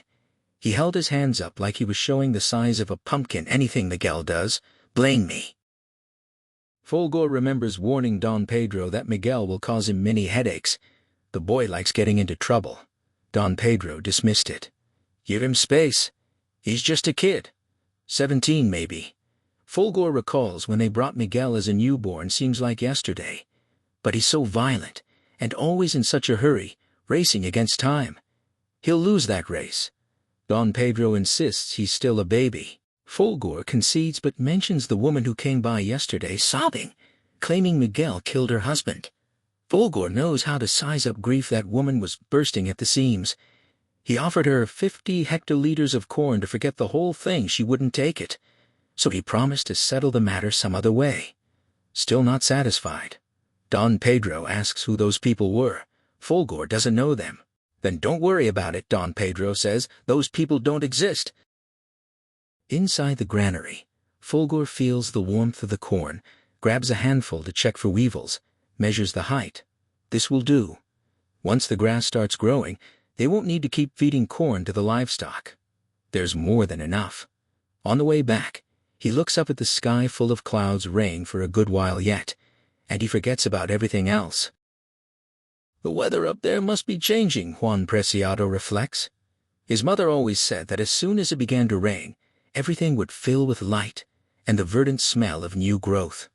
She talked about clouds rolling in, tossing themselves to the ground, shattering the earth, and changing its colors. His mother spent her childhood here, and the best years of her life, yet couldn't return to die here, so she sent him in her place. It's strange, Dorotea. He never even got to see the sky. At least that, perhaps, hasn't changed from the way she knew it. Dorotea admits she wouldn't know. It's been so long since she lifted her head. She's forgotten about the heavens. Even if she had looked up, what good would it have done? The sky is so far up, her eyes so feeble she was content just knowing where the ground was. Besides, she lost all interest in looking up when Father Renteria assured her she'd never know the glory of God, wouldn't see it even from a distance on account of her sins. But he shouldn't have told her that. Life beats you down on its own. The only thing that keeps a person going is the hope you'll end up somewhere different after you die. When one door slams in your face and the only other takes you straight to hell, it would have been better never to have been born. For her, heaven is right here where she is now. Juan asks about her soul. Where does she think it's disappeared to? She suspects it's wandering the earth like so many others, searching for anyone still alive who will pray for it. It's possible it despises her for how she treated it, but she no longer cares. She's broken free of its obsessive need for remorse. It turned bitter what little food she could eat, and made her nights unbearable, with terrifying visions of the damned. When she sat down to die, it begged her to get back up and keep dragging out her life, as if still hoping for some miracle to cleanse her sins. She didn't even try. This is the end of the road, she told it. She doesn't have the strength to keep going. She opened her mouth to let it escape, and it took off. She felt the delicate thread of blood still joining it to her heart drop into her hands. Someone knocks at his door, but he doesn't answer. He listens as they knock on all the doors, waking everyone up. Fulgor, he recognizes his gait, rushes toward the main door, pauses for a moment as if intending to knock again, then keeps running. Whispered voices. Slow, dragging footsteps, as if someone is carrying something heavy, indistinct noises. The memory of his father's death stirs in his mind. Then, like now, it was break of day, though on that occasion the door was already open, letting in the gray hue of a forlorn and ashen sky. A woman holding back her tears leaned against the door, a mother he had forgotten so many times before, telling him, in a broken, defeated voice barely held together by the thread of her wailing, "They've killed your father." He never liked reliving that memory since it brought on others, like tearing a hole in a bag full of grain and struggling to hold back the contents. His father's death had been followed by so many others, and with each one he saw the same vision, his father's face ripped open, one eye shattered, the other looking on vengefully. That memory came back again and again until he wiped it from his mind, but only when there was no one left to remind him. Hushed voices direct where to lay the body. Not like that head back. Someone has asked what they're waiting for. Another voice warns not to wake him, not to make any noise. He stands there, enormous, watching the men work to lay out a bundle wrapped in old burlap sacks and strapped together with lashing cord like a shroud. He asks who it is. Fulgor Sedano approaches and tells him, "It's Miguel." He yells, asking what they did to him. He's expecting to hear, "They killed him," already working to hold back the rage balling up in the pit of his stomach, when Fulgor responds gently that no one did anything to him. He found death all by himself. Petroleum lamps keep the night at bay. Someone adds that his horse killed him. They go to lay Miguel out on his bed. They push the mattress to the floor, exposing the bare boards, and position the body now free of the straps used to carry it. They place his hands on his chest and cover his face with a black cloth. Fulgor mutters under his breath that he seems bigger now than he was. Pedro Páramo stands there showing no emotion, as if he's somewhere else entirely. His thoughts chase around inside his head, but never settle into any conclusion or understanding. Finally, he declares that he's beginning to pay better to start early, to finish sooner. He feels no grief. When he speaks up to thank those gathered in the patio, he finds just enough strength and chooses just the right words for his voice to push through the commotion of wailing women. Later that night, the only sound anyone can hear is Miguel Páramo's sorrel pawing at the ground. Pedro orders Fulgor Sedano to send someone at dawn to put the animal out of its misery. Fulgor agrees. The poor thing must be heartbroken. Pedro agrees, then adds, "Tell those women to stop making such a fuss. It's too much racket for a death that belongs to him. If it had been one of their own, he's sure they wouldn't be bawling with so much enthusiasm." Many years later, Father Renteria recalls the night the hardness of his bed kept him awake, eventually forcing him outside. It's the night Miguel Páramo dies. He wanders Comala's lonely streets, his footsteps scaring off dogs sniffing through the garbage. He reaches the river and passes time gazing at still pools of water reflecting the light of stars falling from the heavens. He stays several hours, wrestling with his thoughts and tossing them into the black water. He reflects that it all began when Pedro Páramo, coming from such low beginnings, climbed his way to the top growing like a weed. The worst part is that he, Father Renteria, made it all possible. He listened to confession. After confession, women admitting they'd slept with Pedro Páramo, had a son by him, given their daughter to him. He kept waiting for Pedro to show up and confess something himself, but he never did. And then through that son Miguel, Pedro widened the range of his depravity, the only son he chose to recognize, only God knows why, and Father Renteria placed that instrument in his hands. He remembers well the day he brought Miguel to Pedro as a newborn. He told Pedro the mother died giving birth, and said the child was his. Pedro responded without hesitation, "Why didn't Father Renteria keep him and make him a priest? Not with the blood that runs through his veins." Father Renteria refuses that responsibility. Pedro asks if he really thinks he has bad blood. He truly does. Pedro vows to prove him wrong and tells him to leave the child there. There are plenty of people who'll take care of him. Father Renteria figures that's what he expected, at least with Pedro the child will have what he needs to survive. The infant wiggles like a serpent. Pedro calls for Damiana to come take care of this thing. It's his son. Then he cracks open a bottle, toasts to the late mother and to Father Renteria. And to the infant? To him as well. Why not? He pours another glass and both men drink to the little one's future. That's how it all began. Ox carts begin rolling by on the way to the Media Luna. Father Renteria ducks down, hiding behind the river embankment. He asks himself who he's hiding from. One of the cart drivers calls out, "Goodbye, Father." He stands and answers, blessing them. Gradually the lights around town go out. The river releases a stream of vibrant colors. Another driver asks if they've already rung the first bell. He responds that it must be long past the first bell and walks in the opposite direction, not wanting to be held up. Drivers call out questions: where's he off to so early? Who's dying? Has someone died in Contla? He would have liked to answer that he's the one who's died, but he settles for a smile. As he leaves town, he picks up his pace. It's late morning by the time he returns. His niece Anna asks where he's been. A whole bunch of women came looking for him, hoping to confess today since tomorrow is First Friday. He tells her they can come back this evening. He rests on a bench in the hallway, overcome with fatigue. He remarks how refreshing the air is. Anna says it's hot. He doesn't feel it. He has no desire to think about how he'd just been to Conla to make a general confession, and the priest there, despite his pleas, refused him absolution. That priest told him that the man Father Renteria refuses to name has torn his church apart, and he's allowed it to happen. Sin is wrong to get rid of it. One must be tough, even ruthless. The priest wants to believe Father Renteria's congregants are still believers, but they keep their own faith alive through superstition and fear. He understands how hard their mission is in wretched little towns, but that knowledge gives him the right to remind Father Renteria that he cannot impart his service only to the privileged few who offer a pittance in exchange for his soul. With his soul in their possession, what hope does he have of prevailing over those who are better than him? That priest's hands are not sufficiently clean to grant absolution. Father Renteria asks if he means he needs to go elsewhere to confess his sins.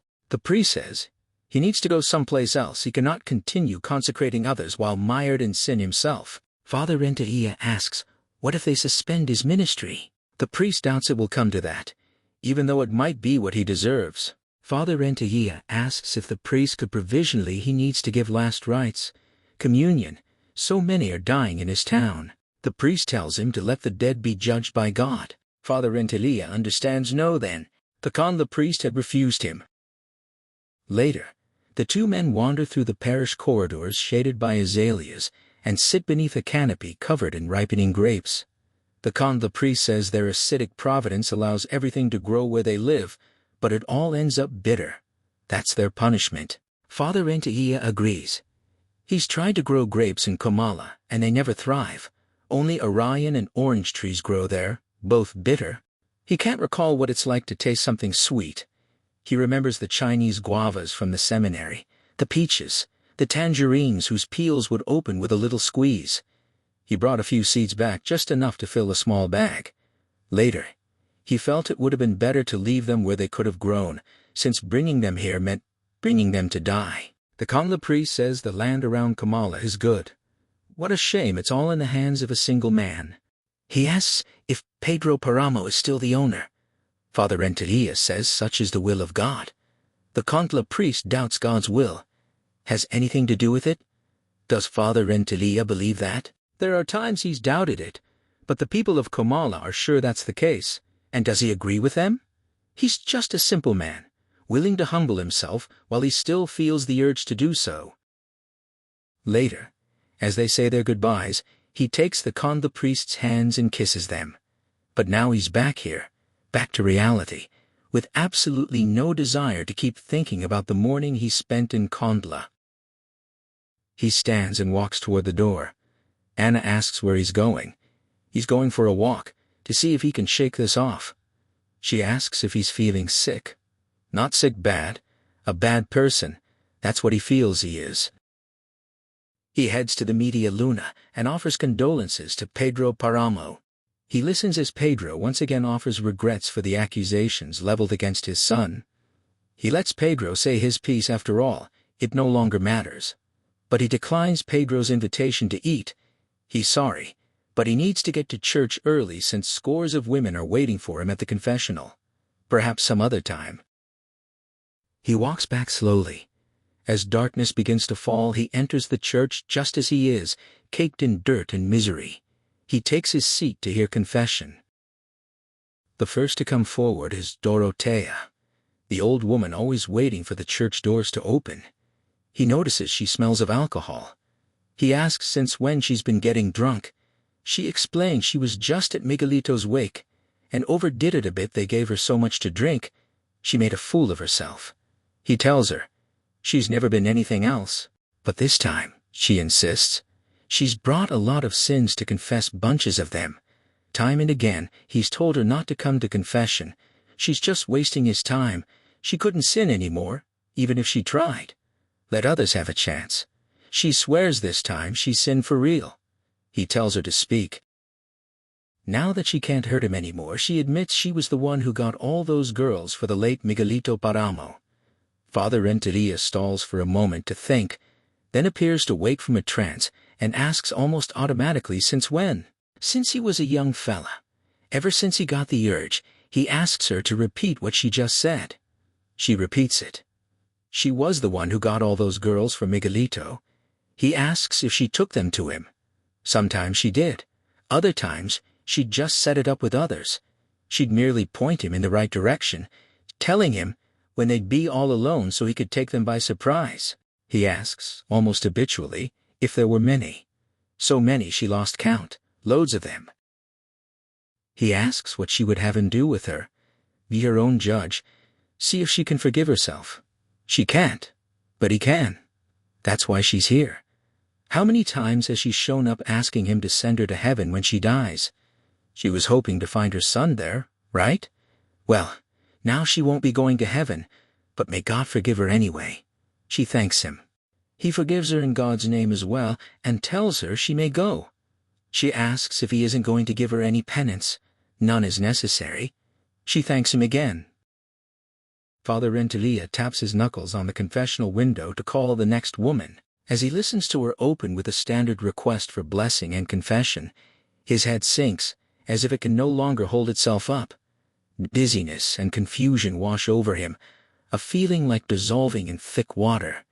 Spinning lights, the remaining daylight breaking into pieces, and the taste of blood on his tongue.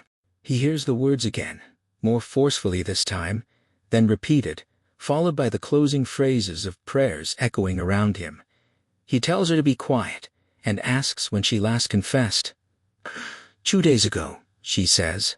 The sense of being surrounded by misfortune returns. He asks himself what he's doing here. He should rest. Go and rest. He's exhausted. He rises from the confessional and heads toward the sacristy. Without looking back, he tells the waiting people that those who feel unburdened by sin may receive Holy Communion tomorrow. Behind him, the only sound is a soft murmur. Juan Preciado lies in the same bed where his mother died years ago. The same mattress, the same black wool blanket they used to wrap themselves in to fall asleep. In those days, he slept beside her in the tiny space she'd opened for him between her arms. He believes he can still feel the slow cadence of her breathing, the palpitations and sighing that cradled his dreams, the grief of her passing. But none of that is true. He's in this place now, laid out on his back, remembering that past moment as a way of forgetting his loneliness. He won't be lying here for just a short while, nor is he in his mother's bed, but in a black box like the ones used to bury the dead, because he's dead. He senses this place where he finds himself and ponders. He thinks about when the limes would ripen, about the February winds that would snap fern stalks before they dried out from neglect, about the scent of ripe limes filling the old patio. On February mornings, the wind would drop out of the mountains, while the clouds stayed high, waiting for better weather to entice them down, leaving the blue sky empty, and allowing light to drop onto the wind that spread playfully across the land, in circles stirring dirt, rustling orange tree branches. The sparrows would laugh, pecking at leaves pushed to the ground, abandoning feathers among thorny branches, chasing butterflies, laughing more. That time of year, February mornings full of wind, sparrows, and bluish light. He remembers. That's when his mother died. He should have screamed, rubbed his hands raw out of desperation. That's what she would have wanted. But wasn't that such a pleasant morning? A breeze blew through the open door, tearing at the edges of ivy. Hair was beginning to grow between his legs. His hands were warm and trembled as they touched his breasts. The sparrows played. Wheat swayed on the hillside. He felt sad thinking she would no longer see the wind frolicking in the jasmine, her eyes no longer observing the light of day. But why should he cry? He recalls Justina arranging chairs in the corridor so those coming to see her could wait their turn. They were all empty.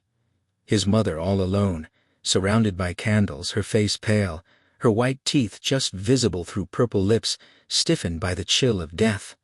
Her eyelashes motionless, her heart without life. Justina and Juan alone, praying incessantly, though she heard nothing. They heard nothing, their efforts lost in the noise of the wind that raged beneath the night. Justina ironed her black dress, starching the collar and cuffs so her hands would seem young as they lay across her lifeless bosom, the same worn-out and loving bosom where he'd slept as a child, that had given him nourishment, whose pounding had lulled him to sleep. No one came to see her. It was better that way. Death is not shared like a blessing. No one goes looking for sorrow. Someone knocked at the door. Justina left. He told Justina to go. People's faces seemed blurry to him. Ask them to go away. Could they be here to collect money for Gregorian masses? She didn't leave any money. Tell them that, Justina. Will she end up stuck in purgatory if no one says those masses? Who are they to hand out justice? Does Justina think he's crazy? He doesn't mind. Those chairs remained empty until they went out to bury her with men hired for their labor, sweating under the weight of a stranger, removed from Juan and Justina's paying.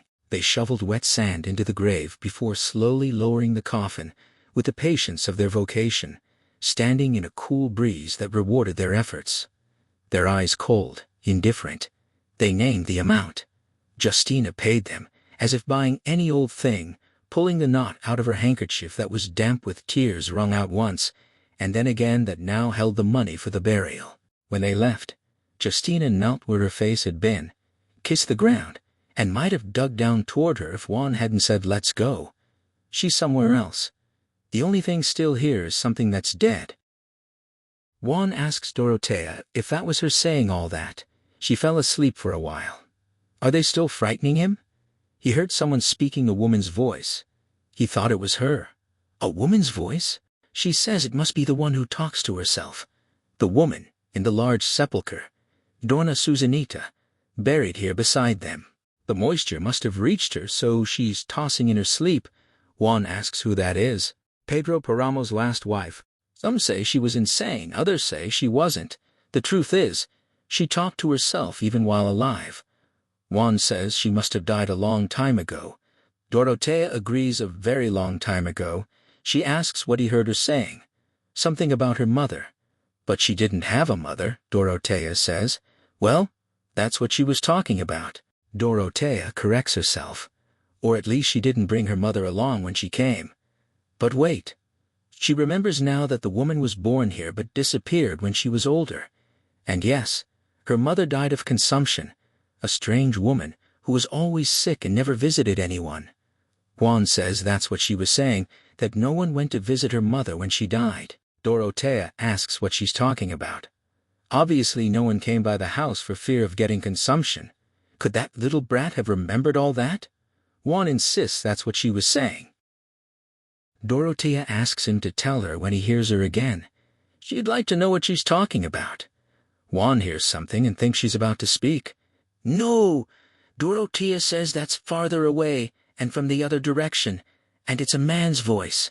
When moisture reaches corpses that have been dead a while, they begin to stir and wake up. A voice declares that the heavens are good. God was with him that night.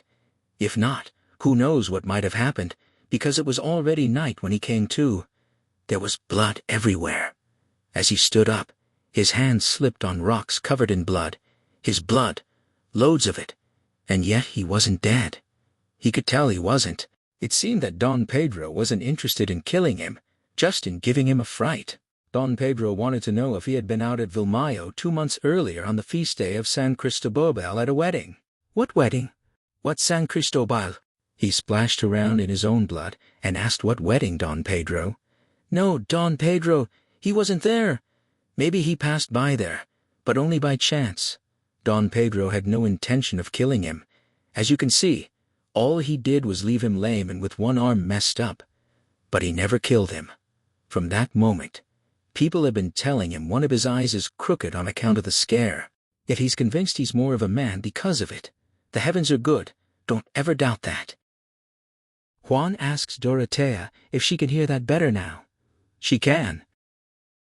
Dorotea admits she has no idea who the speaking man could be. Anybody, really. After Don Lucas was shot, Pedro Páramo caused so much destruction that people say he killed just about everyone who attended the wedding where his father was set to give away the bride.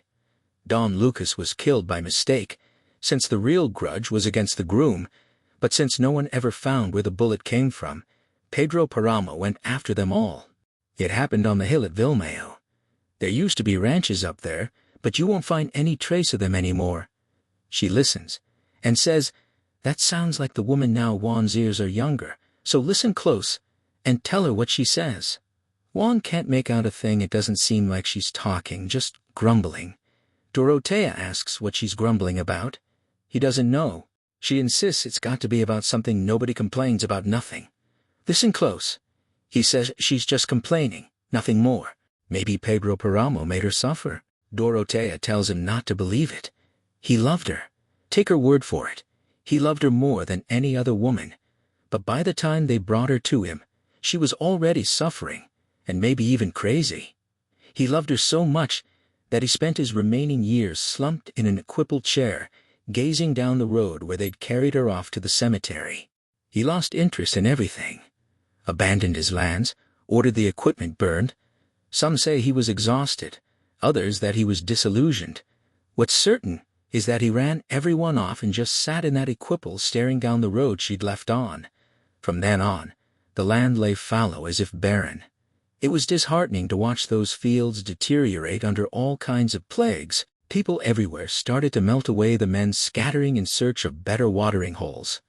Dorotea remembers days when Comala was filled with the sound of goodbyes, and they thought it great fun to bid farewell to those leaving, but only because they left with every intention of coming back.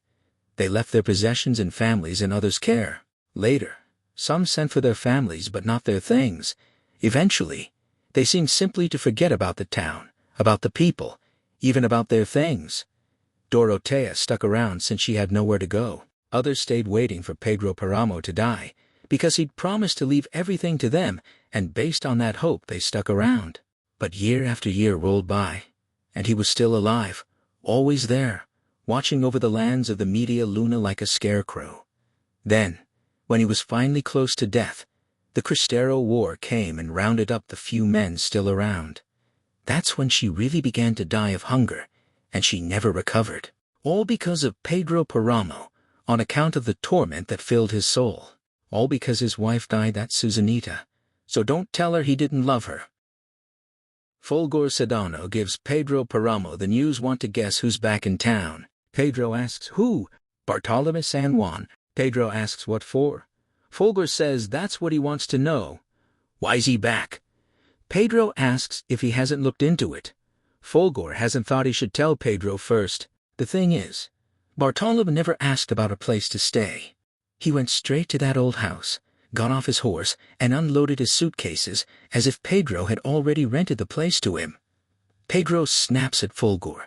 Shouldn't he have already found out what's going on? Isn't that what he's here for? Fulgor admits he was just so confused by what he saw, but he'll check things out tomorrow if Pedro thinks he should. Pedro says leave tomorrow to him. He'll take care of it. He asks if they're both there. Fulgor confirms yes, he and his wife. But how did Pedro know that? Wouldn't it be his daughter? Considering how Bartolomé treats her, Fulgor says it would seem she's his wife. Pedro tells Fulgor to go to bed. Fulgor asks permission and leaves. Pedro reflects that he waited 30 years for Susana to come back. He waited to have it all, not just some things but all things that could be had, so there would be nothing left to desire except her, only his desire for her. How many times did he plead with her father to come back here to live, saying he needed him? He even misled him. He offered to make Bartolomé his administrator just so he could see Susana again. And how did he respond? The messenger would always say there was no response. Don Bartolomé tore up the letters as soon as they were delivered. But from that boy Pedro learned she'd gotten married. Later, that she'd been widowed and was back living with her father. After that, silence. Every time his messenger headed out, he'd return saying he couldn't find them. Everyone said they left Mascota. Some said they went this way, others that way. Pedro would respond not to worry about costs, keep looking. It's not like the earth swallowed them whole. Then one day a messenger reported that he'd wandered all over those mountains looking for the rock Bartolomé San Juan was hiding under, and he'd finally found him way out there, holed up in a gully on the side of a hill, living in a small shack of logs near the abandoned La Andromeda mines. By then strange winds were already blowing. There was talk of men who'd taken up arms, all kinds of rumors. That's what swept her father down out of the mountains, not for his own sake, as he explained in a letter, but out of concern for her safety. He wanted to bring her someplace with plenty of people. It felt as if heaven was beginning to part. Pedro wanted to run to her, wrap her in joy, to cry. And he did cry when he learned she was finally returning. Bartolomé San Juan tells Susana that some towns reek of misfortune. You recognize them with a quick taste of their stale air, thin and worn out like all things old. This is one of those towns. At least back where they were before, a person could take pleasure in watching all the things that would spring to life, the clouds, the birds, the moss. Does she remember? But here the only thing you notice is that pungent yellowish odor that seems to seep out of everything. This is a deplorable little town slathered in misfortune. He says. Pedro asked them to come back. even lent them his house, provided everything they could need. But there's no reason to be grateful for any of it. It's bad luck for them to be back here, in this place that will grant them no salvation. He can feel it. She knows what Pedro wants from him, Bartolomé says. He didn't expect the things Pedro gave them would come free of charge. He was ready to settle up by offering his labor, since he knew they'd have to repay him somehow. He told Pedro all about La Andromeda, and made him see the place has possibilities if you made a plan to work it. And Pedro said he wasn't interested in the mine. The only thing he wants is Bartolomé's daughter. She's his best work, so it seems it's Susana he wants. Pedro says they played together as kids, that he already knows her, that they even swam together in the river when young. Bartolomé didn't know any of that. Had he known, he would have beat her silly. She says she's sure he will. He asks if she just said that. She did. He asks if she means to tell him she's ready to sleep with Pedro. Yes, Bartolomé. He says Pedro is married and has had any number of women. Yes, Bartolomé. He tells her not to call him Bartolomé. He's her father. Bartolomé San Juan, a dead miner. Susana San Juan, daughter of a miner dead in the Andromeda mines. He sees it clearly. He'll have to go there to die. Then he says he's told Pedro she's still living with her husband, even though she's a widow, or at least that's how she acts. He's tried to dissuade Pedro, but he scowls when talked to and shuts his eyes every time her name comes up. As far as Bartolomé can tell, that man is pure evil. That's what Pedro Páramo is. Susana asks what she is. He says she's his daughter, the daughter of Bartolomé San Juan. Thoughts begin to stir in Susana's mind, slowly at first, then holding back, before finally racing so fast, she can only say that's not true. Not true. Bartolomé says this world grabs onto them so tightly, it squeezes out fistfuls of their dust here and there, breaking them into pieces as if to douse the land with their blood. What did they do? Why have their souls rotted away? Her mother always said they could at least trust in God's good graces. Yet that is something Susana denies. Why would she say he's not her father? Has she gone mad? She asks if he really doesn't know. Has she gone mad? Of course she has, Bartolomé. Did he really not know? Pedro asks Fulgor if he knows that Susana is the most beautiful woman ever born to this earth. He began to believe he'd lost her forever. He has no intention of losing her again. Does Fulgor understand? Tell her father to go back and keep working the mines. And out there Pedro imagines it wouldn't be difficult to make the old man disappear in a place no one ever visits. Doesn't Fulgor think? Fulgor says could be. Pedro says it needs to be. She needs to be an orphan, and it's their duty to help those who've lost their families. Doesn't Fulgor agree? He says it doesn't seem too difficult. Then Pedro tells him to get going. Fulgor asks, what if she finds out? Pedro asks who's going to tell her between the two of them. Who's going to tell her? No one, Fulgor imagines. Pedro tells him to forget it right now, and he's sure everything will turn out just fine. Remind Bartolomé of all the work he did to get La Andromeda started. Send him back there so he can keep at it. He can come and go as he pleases, but don't give him any ideas about taking his daughter along. She'll stay here where they can look after her. Bartolomé will get used to his work being out there and his home here. Put it to him like that. Fulgor says once again he's liking how Pedro operates, as if he were getting his youthful energy back. Rain falls on the fields in the valley surrounding Comala, a soft rain, strange for this region so accustomed to downpours. It's Sunday. The Indians have come down from Apango with their chamomile rosaries and bunches of rosemary and thyme. They left behind their wet ocote and the damp oak mulch. They display their herbs on the ground under the arches of the portico. Then wait. The rain continues, adding to the puddles. Water forms rivers in the furrows where corn has begun to grow. The men haven't come to market today. Instead, they're busy tearing down corn rows so water can find paths that won't wash away the young crop. They work in groups out in the rain, navigating flooded land, using shovels to break soft mounds of earth, anchoring young plants with their hands to protect them so they might continue to grow.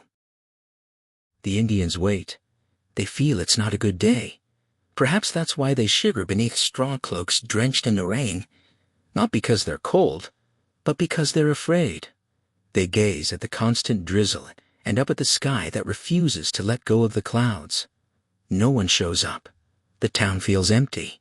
The woman asks them to bring back darning thread, a bit of sugar, and if possible, a sieve to make a tole. As midday approaches, their wet cloaks weigh them down with moisture. They converse among themselves, telling jokes and laughing. Soaked in dew, the chamomile leaves glisten. They think that none of this would matter if only they'd brought some pulque, but the hearts of the maguey plants have become a sea of water, so it wasn't to be. Hiding under her umbrella, Justina Diaz makes her way down the road from the Media Luna, avoiding streams of water bubbling onto the sidewalks. She makes the sign of the cross passing in front of the big church entrance. She walks under the arches of the portico. The Indians turn to watch her. She feels their eyes on her as if being scrutinized. She stops at the first cellar, buys 10 centavos worth of rosemary, then returns, followed by the stares of all those Indians lined up in rows. Heading back toward the Media Luna, she mutters to herself that things are so expensive these days. This sad little bunch of rosemary for 10 centavos, barely enough to give off any scent. The Indians pack up their displays once it begins to get dark. They head out into the rain, their wares heavy on their backs. They stop by the church to offer a prayer to the Virgin, leaving a handful of thyme as an offering. Then they set off for Apango, from where they came. Some other day, they say. As they walk, they tell jokes, breaking out in laughter. Justina Diaz enters Susana San Juan's bedroom and places the rosemary on a shelf. The curtains are drawn, keeping the light out. In that darkness, the only thing she can make out are shadows, forcing her to speculate. She supposes Susana is asleep. She wishes she were always so. Susana seems to be sleeping, and that makes Justina happy. But then she hears a faint sigh as if from some corner of the unlit room. Something calls her name. She turns her head. No one is there, but she feels a hand on her shoulder and breathing in her ear. A hushed voice tells her to leave this place, to gather her things and go they no longer need her. She responds, standing up straight, that Susana needs her. She's ill and needs her. The voice says not anymore, he'll stay and take care of her. She asks if that's Don Bartola, but doesn't wait for an answer. She lets out a shriek that drops all the way down to the men and women returning from the fields, making them say that must be a human scream, but it sure doesn't sound as if it came from a human being. The din of the rain muffles the noise and continues after other sounds dissipate. The falling drops turn to hail, weaving together the thread of life. Susana asks Justina what's wrong and why she screamed. Justina insists she didn't scream. Susana must have been dreaming. Susana says she told Justina she never dreams.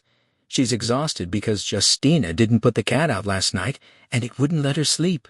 Justina says the cat slept with her, curled between her legs. The poor thing was soaked, so she let it stay in her bed, but it didn't make any noise. Susana says no.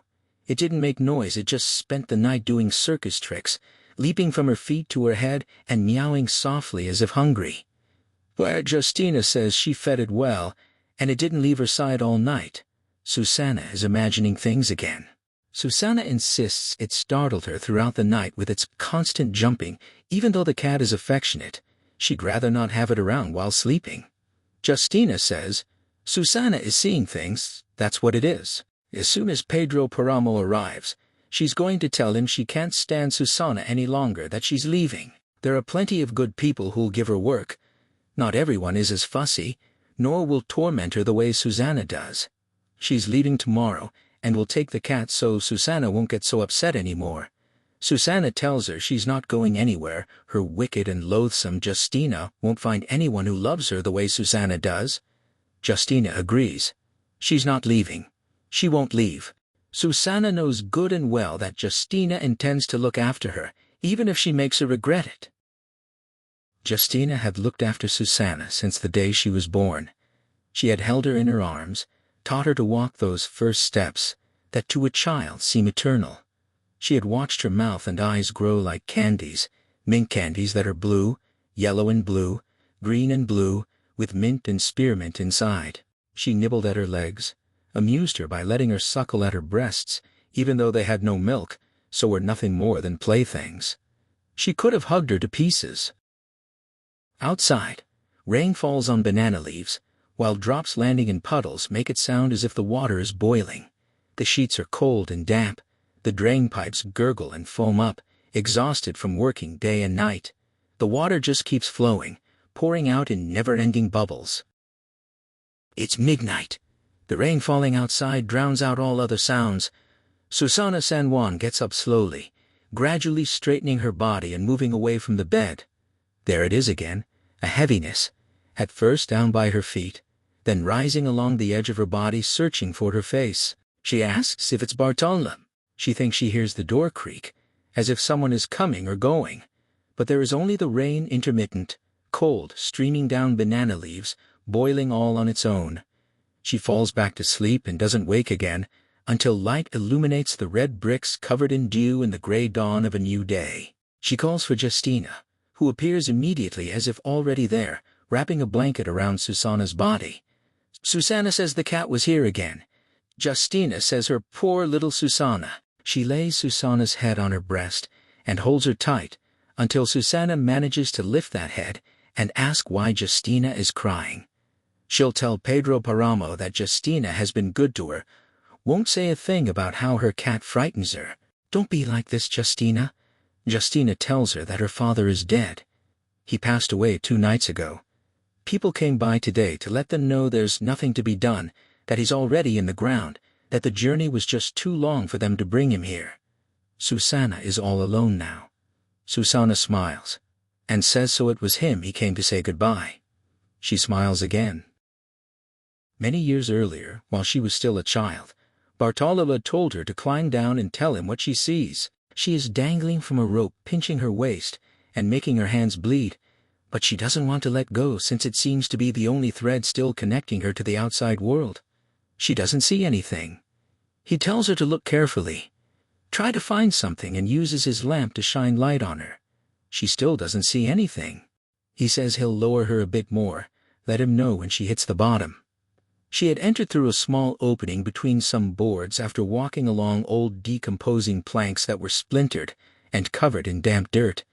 He says a bit lower and she'll find what he's talking about. She drops down farther and farther, swinging in the void, her feet kicking at the air and finding no place to settle. Bartolomé calls down from above, asking Susana to go a bit farther and tell him if she sees anything. When she feels ground beneath her, she stands still, too afraid to speak. The lamplight searches around her. A shout from above makes her shudder, as he tells her to hand him what's right there. She picks up a skull in her hands but lets it drop as soon as the light hits it. She says it's a dead man's skull. He says she should see something else right by it. Hand him everything she finds. The cadaver breaks into pieces, the jawbone comes off as if made of sugar. She slowly hands each bit of the skeleton up to him until she reaches the feet and passes him one toe joint at a time. But the skull had been first, and that round object crumbled in her hands. He tells her to look for something more money, round discs of gold. Look for those. She loses all sense of herself, coming to many days later in the cold, in the frigid gaze of her father's eyes. That's why she's laughing now. She knew it was him, Bartolomé. Poor Justina, sobbing on Susana's bosom right over her heart, raises up when she notices Susana is laughing and that her laughter is becoming uncontrollable. Outside it continues to rain. The Indians have left. It's Monday, and the valley surrounding Comala is still drowning in rain. The wind blows non-stop in those days, the same wind that brought the rain. The rain has stopped, but the gusts remain. Out in the milpa, the plants air out their leaves and bend down into the furrows to find shelter. During the day, the wind is tolerable, twisting the ivy and rattling roof tiles, but at night, it moans without end. Pavilions of clouds pass silently through the sky, so low they seem to be strolling across the earth. Susana San Juan listens as the wind slaps against the closed window. She lies in bed with her arms behind her head, contemplating, listening to the sounds of the night, listening as the night is dragged here and there by the restless blowing of the wind. Then abruptly, Everything stops. Someone has opened the door. A wind gust blows out the lamp. She sees darkness, and her thoughts cease. She makes out a faint rustling. Suddenly, she hears the uneven palpitations of her heart. Through her closed eyelids, she notices the flame of a candle. She doesn't open her eyes. Her hair pours across her face. The light flashes on drops of sweat on her lips. She asks if it's her father. A voice answers yes. He is her father. She peers through half-opened eyes. The hair draped across her face seems to mingle with a shadow on the ceiling, its head located right above her face. The blurred figure of its body stands in front of her just beyond the drizzle of her eyelashes. A dim light where the heart should be, in the shape of a tiny heart throbbing like a flickering flame. She thinks to herself that his heart is dying of sorrow. She knows he's come to tell her Florencio is dead, but she already knows that. Don't concern himself with others. Don't worry about her. Her pain is tucked away somewhere safe. Don't let his heart be snuffed out. She forces her body out of bed and drags it over to where Father Renteria is standing, saying, let her console him with her grief, protecting the flame with her hands. Father Renteria lets her approach and watches as she encircles the burning candle with her hands and touches her face to the flame. The smell of burning flesh compels him to pull the candle away and blow it out with a quick breath. As darkness returns, she runs to find refuge beneath her sheets. Father Renteria says he's come to comfort her. She responds that he may leave then, and don't come back. She doesn't need him.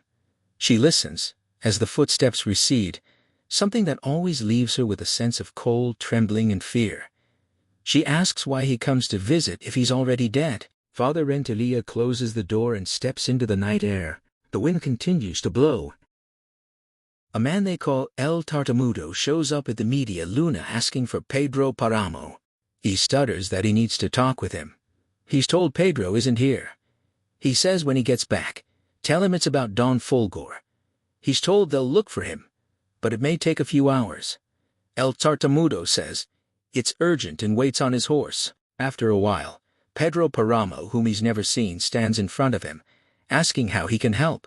El Tartamudo needs to talk directly with the patron. Pedro says he's talking to him. What does he want? El Tartamudo explains they've killed Don Fulgor Sedano. He was with him. They were on the road to the spillways to figure out why the water had dried up. While doing that, a bunch of men came over. Out of the crowd, a voice spoke up and said, I know him. He's the foreman over at the Media Luna. They didn't pay El Tartamudo any mind, but they told Don Fulgor to let go of his horse. Said they were revolutionaries, that they wanted Pedro's lands. Run, go tell your patron, we'll be seeing him later. Fulgor took off terrified, not too fast because of how heavy he was, but he ran. They killed him as he ran.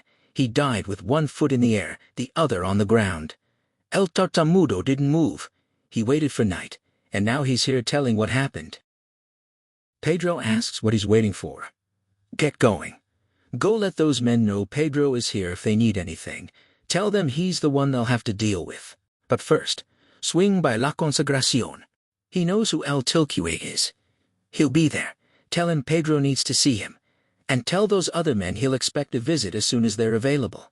He asks what sort of revolutionaries they are. El Tartamudo doesn't know that's just what they call themselves. Pedro tells him to tell El Tilque he needs him here immediately. El Tartamudo agrees. Pedro Páramo shuts himself back up in his office. He feels old and overwhelmed. He isn't concerned about Fulgor, who by then already belongs more to the next world than to this one. Fulgor had given all he could, and, although still useful, was no longer more so than anyone else. Besides, Pedro muses, those fools have no idea how much El Tilque is going to make them suffer. He thinks again about Susana San Juan, always hidden away in her room, sleeping, and when she isn't, acting as if she were. He had spent the previous night leaning against the wall, watching her through the dim light, as she fidgeted in her bed, her face bathed in sweat, her hands pulling at sheets and squeezing the pillow before falling unconscious. Each of the nights he had spent by her side since bringing her here to live had been like this one, full of pain and unending restlessness. He wonders when it will end. Someday soon, he hopes. Nothing lasts forever. There's not a single memory, no matter how intense, that won't fade eventually. If only he knew what was causing her affliction, what was making her thrash about in her sleep, as if being ripped to shreds and left broken. He thought he knew her. But even if that were not the case, is it not enough to know that she is the creature he most loves in all the world? Beyond that, and this is what matters most, it would allow him to leave this life illuminated by this image that would erase all other memories. But to what world does Susana San Juan belong? That is one thing Pedro Páramo is never able to figure out. Dorotea tells Juan Preciado that it's her speaking again. Don't forget to tell her what she says. Susana recalls that the warmth of the sand felt good against her body. Her eyes were closed, her arms outstretched, her legs open to the sea breeze. The sea before her, distant, the rising tide leaving traces of foam on her feet. It was early morning. The sea rushed in and out in waves, the green water releasing its foam before withdrawing, cleansed, in hushed ripples. She told him the only way she likes to swim in the sea is naked. That first day he followed her in, undressed as well, looking phosphorescent as he emerged from the water.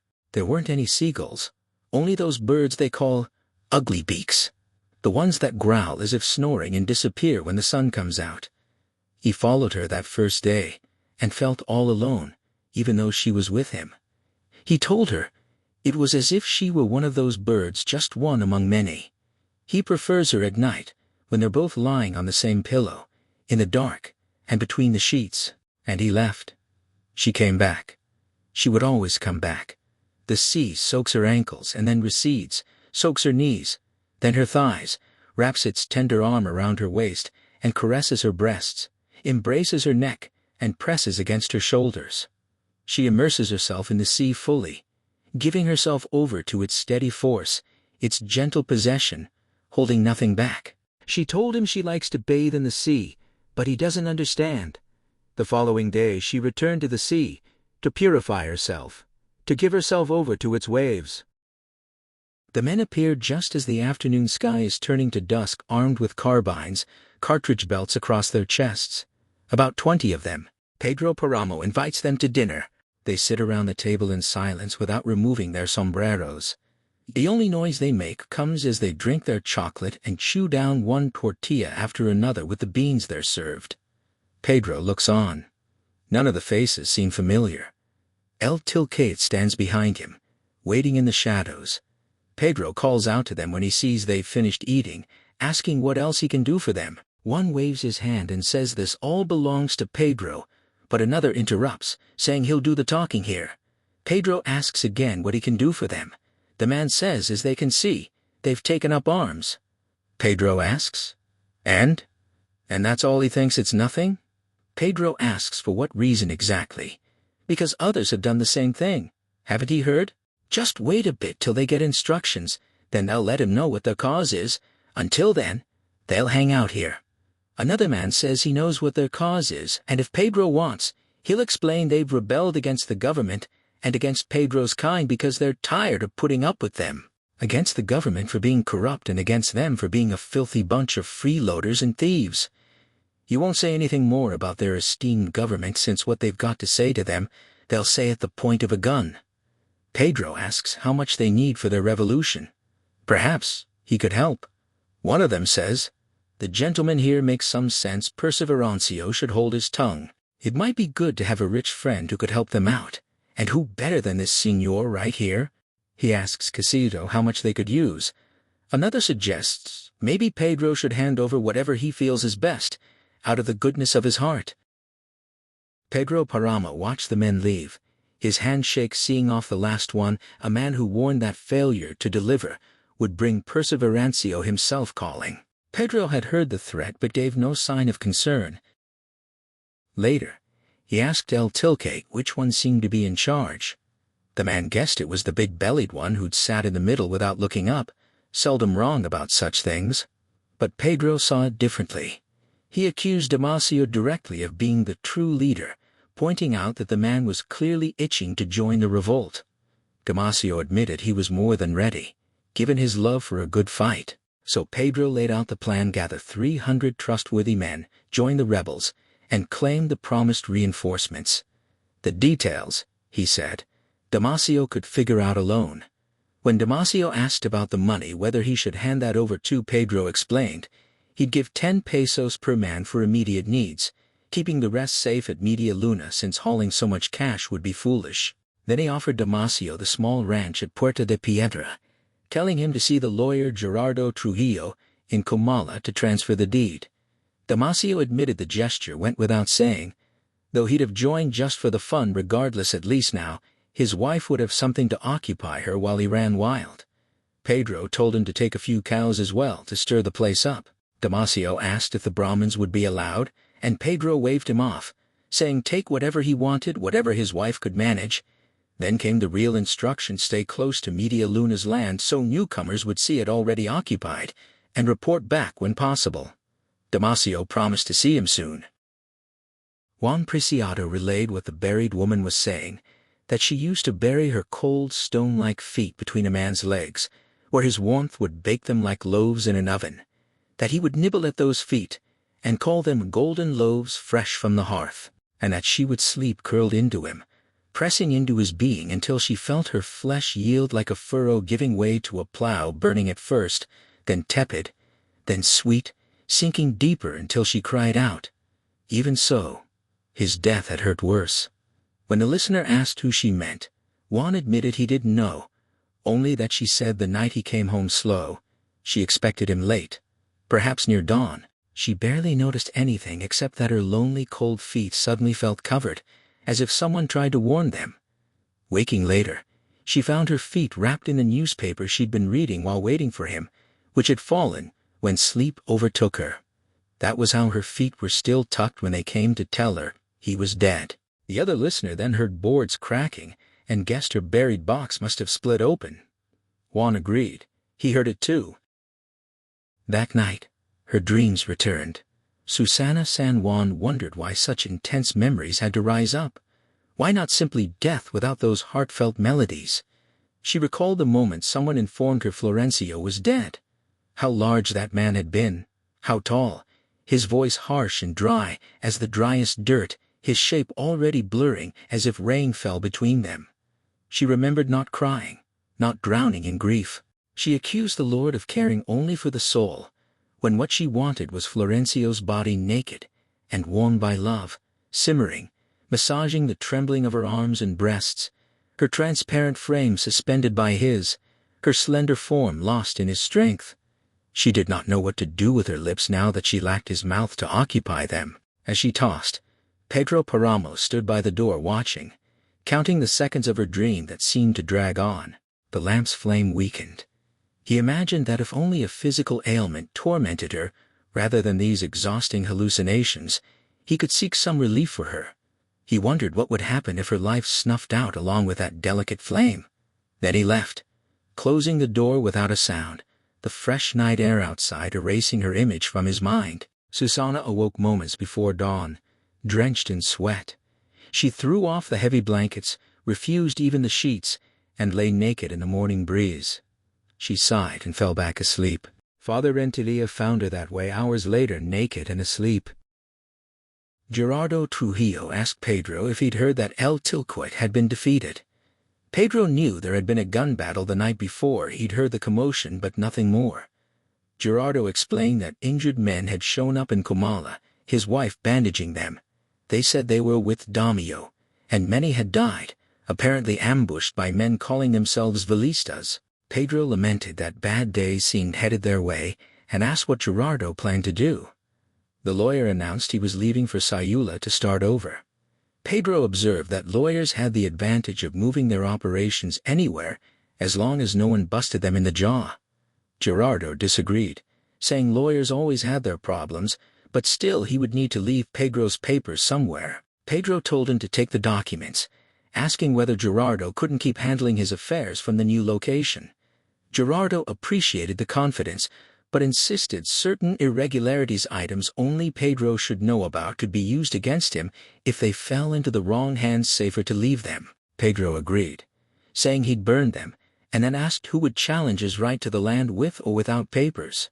Gerardo assured him no one would, excused himself, and Pedro told him to go with God. Gerardo repeated the words in surprise. Then he left slowly, reluctantly, old enough to move slowly, but not so old he needed to shuffle in. Truth. He expected a reward. He had served Don Lucas, then Don Pedro, then Miguel. He told his wife he was going to say goodbye to Don Pedro, and was sure he'd receive a bonus that would set them up comfortably in Sayula. But she had doubts, claiming he wouldn't get anything. He walked toward the door, listening for a call offering thanks and a small gift. No call came. He unfastened his horse, rode toward Comala, staying close enough to hear if someone shouted after him. When Media Luna faded in the distance, he decided it would be too degrading to ask for a loan. But then Gerardo returned, seated again in Pedro's office, less than a half hour after leaving, admitting he didn't feel right about how he'd left things and would be happy to continue. Pedro said the papers were still where he'd left them. Gerardo then mentioned certain expenses, moving costs, asking for a modest advance on his fees, and a bit extra if warranted. Pedro offered 500. Gerardo asked for a little more. 1,000? Then Gerardo asked for 5,000 pesos. Pedro refused, saying he didn't have that. Everything was invested in land and animals, and Gerardo knew it. He offered 1,000, insisting he couldn't imagine Gerardo needing more. The lawyer hung his head, contemplating as he heard coins jingling on the desk. He remembered Don Lucas always putting off fees, Don Pedro wiping the slate clean, and Miguel. What a nuisance that boy had been. He recalled getting Miguel out of jail at least 15 times. Then that murder of a man named Renteria, the pistol placed in the dead hand to give Miguelito a scare he later laughed about, and all those sexual assaults, the times Gerardo had paid out of his own pocket to keep women quiet, with Miguel telling them to be grateful they'd have a light-skinned child.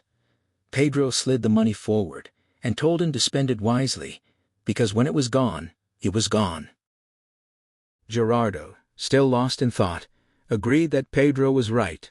When the dead were gone, they were gone. Then he added, with regret, that unfortunately that was true. First light remained far off. The sky swelled with fat stars bloated by the long night. The moon had crept out briefly before vanishing again, one of those sorrowful moons no one noticed, disfigured, and giving off no light as it rushed to hide behind the hills. Distant bulls bellowed from the darkness. Damiana Cisneros muttered to herself that those animals never slept, that they were like the devil always searching for souls to drag to hell. She rolled over in bed, moved her face to the wall and heard knocking. She held her breath, opened her eyes, and heard 3 hard knocks again, knuckles rapping the same wall. She thought it had to be San Pascual Bailon signaling to a follower that their death hour had arrived. But she wasn't worried it was for her. Her rheumatism had kept her from making a novena to him for so long. Startled, she felt more curiosity than fear. She got up quietly and peered out the window. The fields were dark, but she knew the terrain so well she spotted Pedro Páramo swinging his large body up and through the window of young Margarita. She sighed to herself, thinking he just couldn't stop chasing women. What she didn't understand was why he did everything in secret. If he'd let her know, she could have told Margarita the patron needed her, and he wouldn't even have had to get out of bed.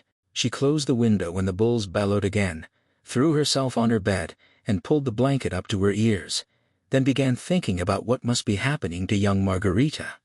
A bit later, the night grew hot, and she had to remove her nightgown. Then she heard him call her name Damiana, and she was a young woman again. He told her to open the door. Her heart beat, as if a toad were trapped in her ribcage. She asked what for, and he repeated himself. She said she was already asleep. Then she heard him stomp down the corridor, irritated. To make it easier on him and avoid his anger, the next night she left the door ajar and climbed into bed naked. But Pedro Páramo never returned. Now, as an old woman in charge of all the servants at Media Luna, she still thought of that night long ago when the patron called to her, and she lay back down imagining how happy young Margarita must be just now. Later she heard more knocking, this time at the main door, as if someone were beating it with rifle butts. She opened her window again and peered out. She couldn't see a thing, though the land seemed to be simmering, like after a heavy rain fills the ground with worms. She sensed something rising, the heat of scores of men. She heard frogs, crickets, the stillness of the rainy season. Then again, rifle butts banging against the door. A lantern splashed light across the faces of a group of men, then went out. She decided whatever this was, it didn't concern her, and closed the window. Pedro asked Damasio if he'd really been defeated, and how he'd let that happen. Damasio insisted Pedro was misinformed. Nothing had happened to him. He still had all 700 of his men plus some tagalongs. It was just that some of the older guys got tired of sitting around and started taking potshots at a band of Pelones that turned out to be a whole army Villa's men. Pedro asked where they'd come from. Damasio said from up north, running roughshod over everything, bouncing around getting a feel for the land. Powerful, no denying that.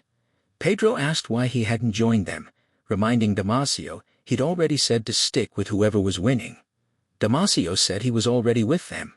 Then Pedro asked why he was here. Damasio admitted they needed cash, tired of eating nothing but meat, couldn't stand the taste anymore, and no one would give them credit. They'd shown up to see if Pedro could help so they wouldn't have to pilfer from others. If they were far away, it wouldn't bother them to pay a visit to the neighbors, but around here they were all related, and would feel bad just taking things. In short, they needed a bit of money to buy tortillas with chilies. Pedro asked if Damasio was going to start being difficult now. Damasio denied it, saying he was just asking on behalf of his boys personally. He didn't need a thing. Pedro told him it was good he was looking out for his men, but he should lean on other people to get what he wanted. Pedro had already given, so make do with that. He wouldn't tell Damasio what to do, but hadn't it occurred to him to go after Contla? Otherwise, why else was he in the revolution? He had it all wrong if he was out asking for charity. Might as well go back to his wife and raise hens. Go strike at some town. If Damasio was the one running around risking his neck, why shouldn't others be asked to give something to the cause? Contla was overflowing with rich folk. Take a bit of what they had. Or did Damasio imagine he was their wet nurse, with their interests at heart? No. Make them understand he wasn't having fun, not playing around. Hit them hard and he'd knock some centavos loose. Damasio agreed, saying he always learned something of value from Pedro. Pedro told him to make good use of it, then looked on as the men headed out. He sensed the dark horses trotting in front of him, merging into the night, the sweat and dust, the shaking of the earth. When once again he saw the glow of fireflies, he knew everyone was gone. He was the only one left, stiff as the trunk of a tree beginning to rot on the inside. He thought of Susana San Juan, then he thought of the girl he'd slept with just moments earlier, her small, frightened body trembling so hard, her heart seemed about to burst from her chest. He'd called her a sweet little thing and held her tight, hoping her flesh might transform into Susana San Juan's, a woman who was not of this world. As morning light breaks, the day reluctantly begins revealing itself. One can almost hear the earth rotating on rusted hinges, the trembling of an ancient world pouring out its darkness. Susana asked Justina if it was true that the night was full of sin. Justina said yes. Susana pressed for certain it was true. Justina said it must be. Then Susana asked what Justina thought life was. If not sin, did she hear how the earth creaked? Justina said she didn't hear a thing, that her destiny was not as grand as Susana's. Susana told her she'd be amazed if she could hear what Susana was hearing. Justina kept cleaning the room, running a rag over the wet floorboards, cleaning up water from a shattered vase, picking up flowers, placing glass shards in a bucket of water. Susana asked how many birds Justina had killed in her life. Justina said many. Susana asked if it didn't make her feel sad. Justina said it did. Then Susana asked what she was waiting for to die. Justina answered for death. Susana told her not to worry if that was all she was waiting for. It would come. Susana sat up against her pillows, her eyes uneasy, and peering in all directions, her hands clasped together on her belly like a protective shell. There was a soft buzzing sound like wings passing above her head, the noise of the pulley from the well, the sounds of people awakening. Justina asked if she believed in hell. Justina said yes, and in heaven as well. Susana said she only believed in hell, then closed her eyes. She was sleeping again when Justina left the room. Outside, The sun was crackling. Justina ran into Pedro Páramo. He asked how the señora was. Justina dropped her head and said bad. She didn't complain about a thing, but as they say, the dead no longer make a fuss. The señora was lost to them all. Pedro asked if Father Renteria had come to see her. Justina said he'd come by last night and heard her confession. She should have taken communion today, but maybe she wasn't in a state of grace since Father Renteria hadn't brought it. He said he'd come early, but the sun was up and he wasn't here. She must not be in a state of grace. Pedro asked in whose grace? Justina said God's grace. Pedro told her not to be silly. She replied whatever he said. Pedro opened the door and stood next to it, allowing a shaft of light to fall upon Susana. He noticed her eyes closed tight, like someone feeling inner pain, her mouth moist and slightly open, the bedsheets being pulled down by unaware hands to reveal a naked body beginning to shudder. He crossed the short distance to the bed and covered her nakedness, as her body continued thrashing like a worm whose convulsions grow more violent. He leaned toward her ear and called her name twice. The door opened and Father Renteria entered without a sound, then softly announced he was there to give her communion. He waited for Pedro to lift her and sit her up against the headboard. Susana, still half asleep, extended her tongue and swallowed the host. Then she said, they'd had a great time, Florencio, before burying herself once again in the tomb of her sheets. Dona Fausta asked Ngelis if she saw that window over at Media Luna where there'd always been a light. Ngelis said no because it had just gone dark. She wondered if something bad might have happened out there. For 3 years that window had been lit up night after night. People who'd been there said the room belonged to Pedro Páramo's wife, a poor little thing out of her mind and afraid of the dark.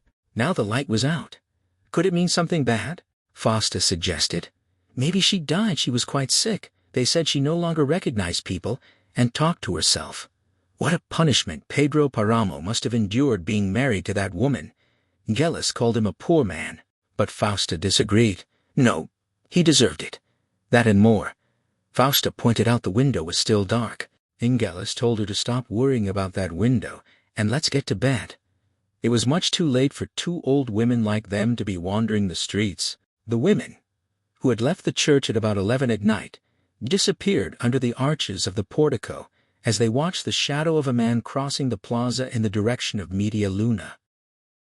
Dona Fausta asked Ngelis if the man over there was Dr. Valencia. Ngelis thought it seemed to be him despite her poor eyesight, remembering how he always wore white pants and a dark jacket. She bet something bad was happening at Media Luna, given how fast he moved, as if something hurried him along. Fausta agreed.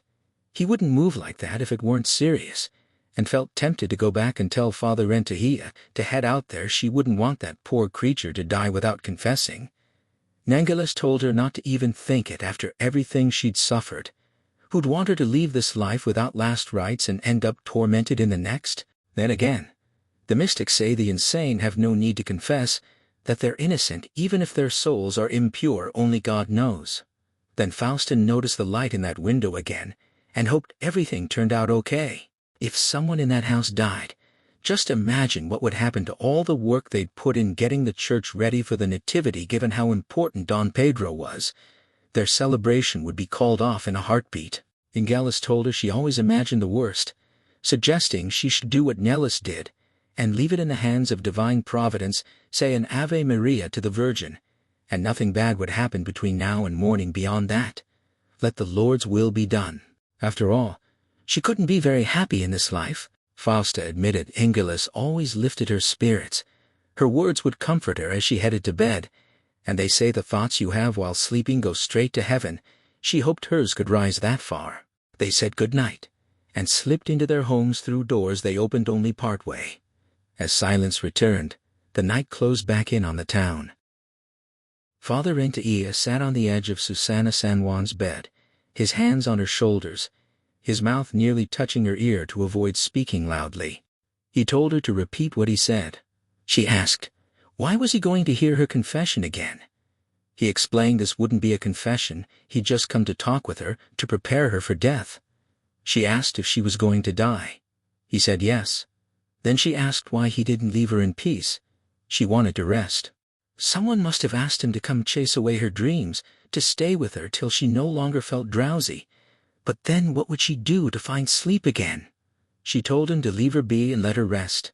He promised to leave her in peace. As she repeated the words he said, she'd slowly doze off, feel as if she were lulling herself to sleep, and after she drifted away, no one would wake her. She'd never wake again. She agreed that was good, and said she'd do as he asked. He carefully whispered, "My mouth is filled with dirt." Then he paused, trying to notice whether her lips were moving. He saw them tremble, though without sound. She paused as well, glanced at him, and saw him distant, as if behind a clouded window. Then she heard his voice again, warming the inside of her ear, as he continued swallowing saliva that foams in his mouth, chewing clods of dirt crawling with worms that bunched together in his throat and scraped the roof of his mouth caving in, twisting, pierced by teeth that bore down and devour it, his nose turning to mush, the fluid in his eyes seeping out, the hair on his head burning in a sudden blaze. He was surprised at how calm she remained. He wished he could divine her thoughts and watch her heart resist the images he was planting. He looked into her eyes, and she met his gaze. He imagined seeing her lips trying to force a smile. He continued the sight of God, the gentle light of his infinite heaven, the jubilation of the cherubim and the song of the seraphim, the happiness in God's eyes, the last fleeting image seen by those condemned to eternal suffering, an endless torment added to earthly sorrow. The marrow of their bones turned to hot ash, the veins carrying blood to strings of fire, forcing them to wallow in immense pain that never subsides and is stoked by the wrath of God. But inside, she felt only that he had sheltered her in his arms and given her love. Father Renteria glanced at the others. Awaiting the final moment near the door stood Pedro Páramo with his arms crossed, followed by Dr. Valencia and a few other men farther back in the shadows. A handful of women waited impatiently to begin the prayer for the dead. He would have liked to stand up, anoint the invalid with holy oils, and declare he was finished. But no, he couldn't administer the sacrament without knowing the state of her repentance. He was filled with doubt. Perhaps there was nothing for which she needed to repent, nothing for which he needed to absolve her. He leaned over her again, shook her by the shoulders, and said in a soft voice that she was about to enter the presence of God, and severe was his judgment of sinners. Then, as he tried once more to whisper in her ear, she shook her head and told him to go. Don't torment himself over her. She was at peace and wanted to sleep. One of the women hiding in the shadows could be heard weeping. With that, Susanna seemed to spring back to life. She sat up and told Justina to do her the favor of finding some other place to cry. Then she felt as if her head had dropped onto her abdomen. She tried to lift it back up, to separate it from her belly, which pressed against her eyes and made it difficult to breathe. But with each effort she tumbled farther, as if sinking into the night.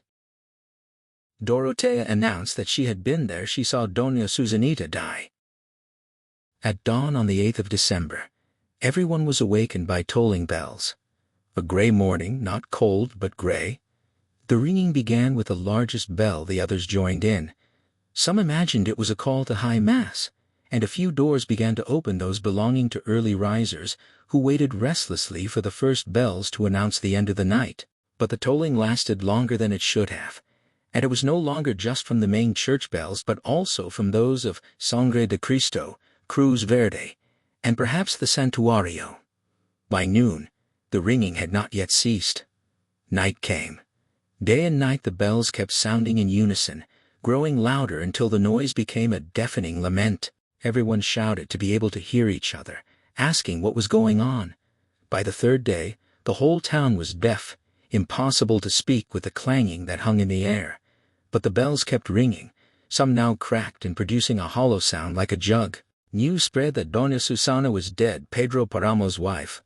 People began showing up from all over, drawn by the constant ringing. They came from Comala as if on a pilgrimage, and from even farther away. A circus even arrived with a merry-go-round and flying chairs, plus musicians. At first they came to gawk, but soon enough, they made themselves at home and started playing serenades. Little by little, everything turned into a big party. Comala teemed with people, celebrations, and loud noises, just like during feast days when moving around town is always difficult. The bells finally stopped ringing, but the party continued. There was no way to make people understand that this was a question of mourning, days of grief, nor any way to get them to leave. Instead, more people kept coming. Media Luna stood alone in silence. Everyone walking barefoot and speaking in hushed voices. They buried Susana San Juan, and few in Comala noticed they were celebrating cockfights, music, shouting from drunkards, people playing games of chance. The lights from town reached all the way out to Media Luna, appearing as a halo above the gray sky. Those were gray, sad days for Media Luna. Don Pedro didn't say a word. He didn't leave his room. He vowed to take revenge on Comala. He would cross his arms and Comala would die of hunger. And that's what he did. El Tilque kept coming back with reports they were with Carranza now. Pedro said good. Now they were with General Obregon. Good. They'd made peace, they were on their own. Pedro told him to wait a while. Don't disband his men, this couldn't last long. Then El Tilque asked about Father Renteria taking up arms. Should they be with him or against him? Pedro said no question. Take the side of the government. But El Tilque pointed out they were irregulars. The government considered them insurgents. So Pedro told him to go ahead and rest. When El Tilque protested that he was still itching to fight, Pedro said then do what he wanted. El Tilque decided he'd join up with the priest. He liked how they yelled, and besides, fighting on his side your salvation was guaranteed. Pedro told him to do whatever he wanted. Pedro Páramo sat in an old equipal chair beside the main door to Media Luna moments before the last shadow of night disappeared. He was alone, and had been for perhaps the last 3 hours. He couldn't sleep. He had forgotten what sleep was, forgotten the very passage of time. Old folks don't sleep much, almost never. They doze off every now and then, but never stop thinking. It was the only thing he had left to do. Then he said aloud that it wouldn't be long now, not long at all, and he continued silently. It had been a long time since she left Susana. The light was the same then as now, not quite as red, but the same miserable, lifeless light draped in a white tissue of mist. It was the same time of day, and he was sitting right here, next to this doorway, seeing the sunrise, watching as she went away along the path toward heaven over there. Where the sky was beginning to unfurl its lights, she faded slowly into the shadows of the earth, leaving him behind. That was the last time he saw her. Her body brushed against the branches of the paradise tree that stands beside the path, its last leaves following in her wake. Then she was gone. He cried out for her to come back. Pedro continued moving his lips, whispering words. Then he closed his mouth and opened his eyes just enough for them to reflect the vague light of dawn. The morning was breaking. At that same hour, Gamaliel Villalpando's mother, Dona Indes, was sweeping the street in front of her son's store when Abundio Martinez arrived and entered through the half-open door. He found Gamaliel asleep on the counter with a sombrero over his face to keep the flies away. He waited quite a while for him to wake up. He was still waiting when Dona Inez finished her sweeping, poked her son in the ribs with the end of her broom, and told him he had a customer get up. Gamaliel got up, annoyed and grumbling, his eyes bloodshot from staying up too late and serving drunkards while getting smashed alongside them. As he sat on the counter, he cursed his mother, cursed himself, and repeatedly cursed his worthless life. Then he lay back down with his hands between his legs, mumbling obscenities as he fell back to sleep, insisting it wasn't his fault if drunks were still out at this hour. His mother apologized to Abundio, explained the poor guy spent the night looking after out-of-towners who became more unpleasant the more they drank, and asked what brought him so early. She shouted as she spoke since Abundio was deaf. He said he just needed a cuartillo of alcohol. She asked if Refugio had fainted again. He told her Refugio had died on him just last night around 11, even though he sold all his burros hoping she'd get better. She admitted she couldn't hear a thing he was saying, and asked what that was. He repeated that he'd spent the night watching over his dead wife, his Refugio. She took her last breath last night. She said that's why she thought she smelled death. She'd even told Gamaliel it smelled like someone in town had died, but he didn't listen since he was too busy getting wasted. Then she asked if he had people coming for the wake. He said no one. That's why he needed the booze to take the pain away. She asked if he wanted it straight. He said yes, to get wasted good and fast, handed over quick. He was in a hurry. Seeing it was him, she said she'd give him 2 deciliters for the price of 1, but told him to tell his dead wife she always liked her, and ask her to keep her in mind when she got to heaven. He promised he would. She told him to tell her before she got all cold. He said he'd tell her, and he knew she was counting on her to say prayers as well. She'd been heartbroken when she died because no one was there to give her last rites. She asked if he hadn't gone looking for Father Rentahia. He said he did, but they told him he was up in the hills part of that uprising. She sighed, asking if he was mixed up in that too, then told Abundio to pour the other one off the book since Gamaliel was so out of it.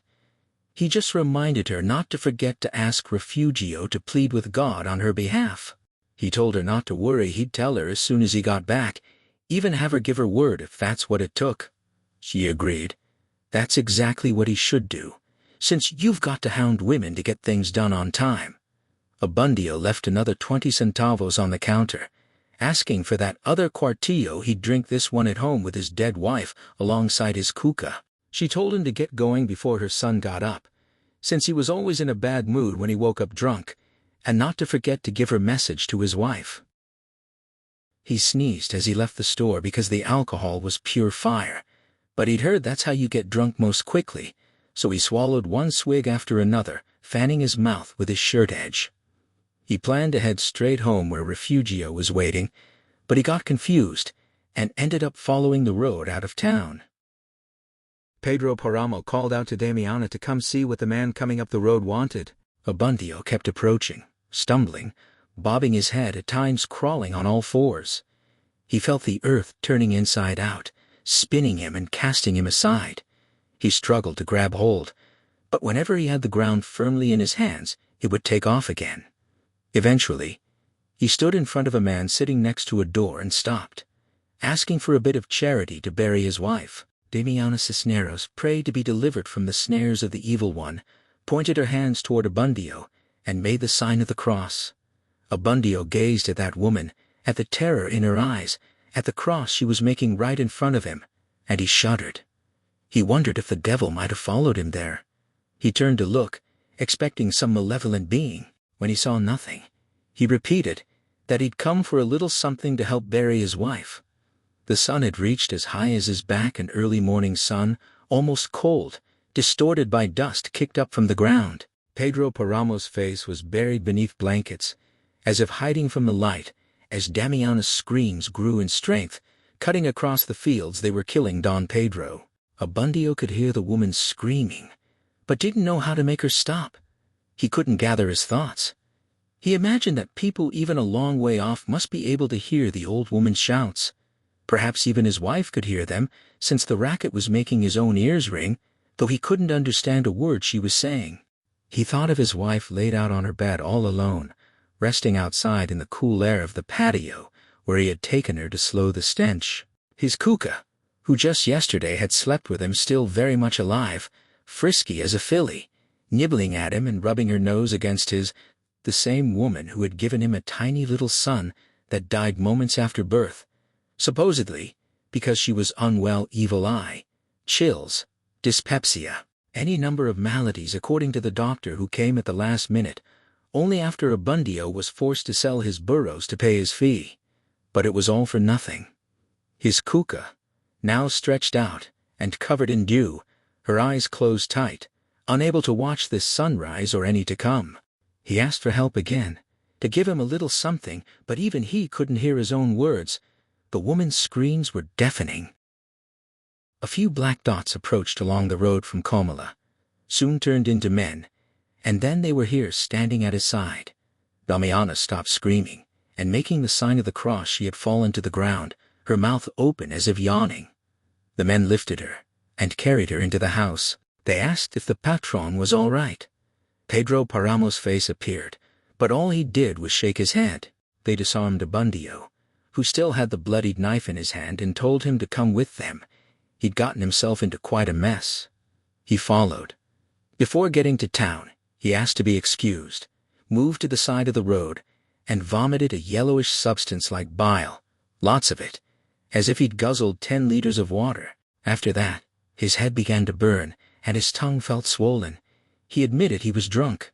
He returned to the men, leaned on their shoulders, and they dragged him along, opening a furrow in the ground with the tips of his feet. Behind them, still sitting in his equipal, Pedro Páramo watched the procession make its way toward town. As he tried to get up, he felt his left hand fall lifeless to his knees, but thought nothing of it.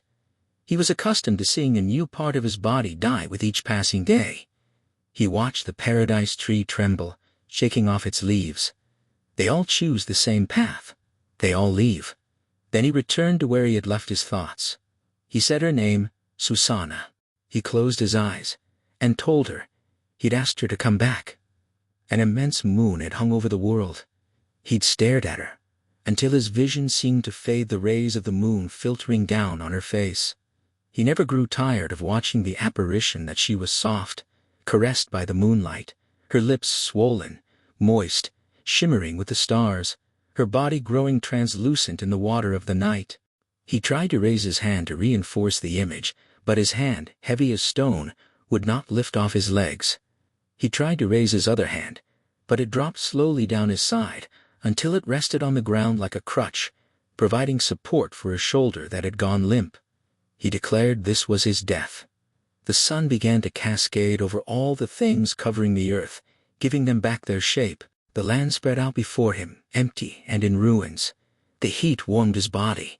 His eyes barely moved, but they jumped from one memory to another, obscuring the present. Suddenly his heart stopped, and it seemed as if time as well had come to an end, and the breath of life with it. He thought, as long as this is not just another night. He dreaded the nights that filled the darkness with ghosts, that locked him in with his phantoms. That's what he feared. He was sure Abundio would be back within a few hours, with his blood-soaked hands, to ask again for the help he'd refused him, and his hands wouldn't be able to shield his eyes to keep from seeing him. He'd be forced to listen until his voice faded with the light of day, until his voice died out. He felt hands on his shoulders and straightened up, becoming stiff. Daniela asked if he'd like her to bring out his breakfast. He replied that he was coming now. He supported himself on her arms and tried to walk. After a few steps he fell, pleading on the inside but without saying a word. He hit the ground with a hollow thud, crumbling, as if he were a pile of rocks. The end. Thank you for staying with this story until the final echo. Juan Rulfo wrote Pedro Páramo after losing his father during Mexico's Cristero War, haunted by the ghost towns the revolution left behind. He once said the novel wrote itself through grief, but the manuscript was rejected for years. Rulfo rewrote it in fragments, weaving time and memory, until reality dissolved. The themes: power that corrupts, love that becomes possession, and a town where the dead refuse silence. His other masterpiece, The Burning Plain, explores similar desolation. In 1967, Carlos Velo adapted it into film, but the non-linear ghost narrative proved nearly impossible to capture. A 2024 Netflix version took a different path, removing some characters and restructuring the timeline for modern audiences. Production faced location challenges, finding a Comala that felt both abandoned and alive. The director, Rodrigo Prieto, known for The Irishman and Killers of the Flower Moon, used sound design to suggest whispers rather than show all the dead. Fun fact: Rulfo burned early drafts himself, afraid they were too painful. Another, the town of Comala, is real. Rulfo visited it once and said the heat remembered him before he arrived. The film can only suggest what the novel holds. The original book still carries layers only the written word can fully reveal. If this retelling stayed with you, subscribing helps create more stories like this, and share it with someone who needs to hear that memory is never truly lost. Let the silence after this be its own kind of story.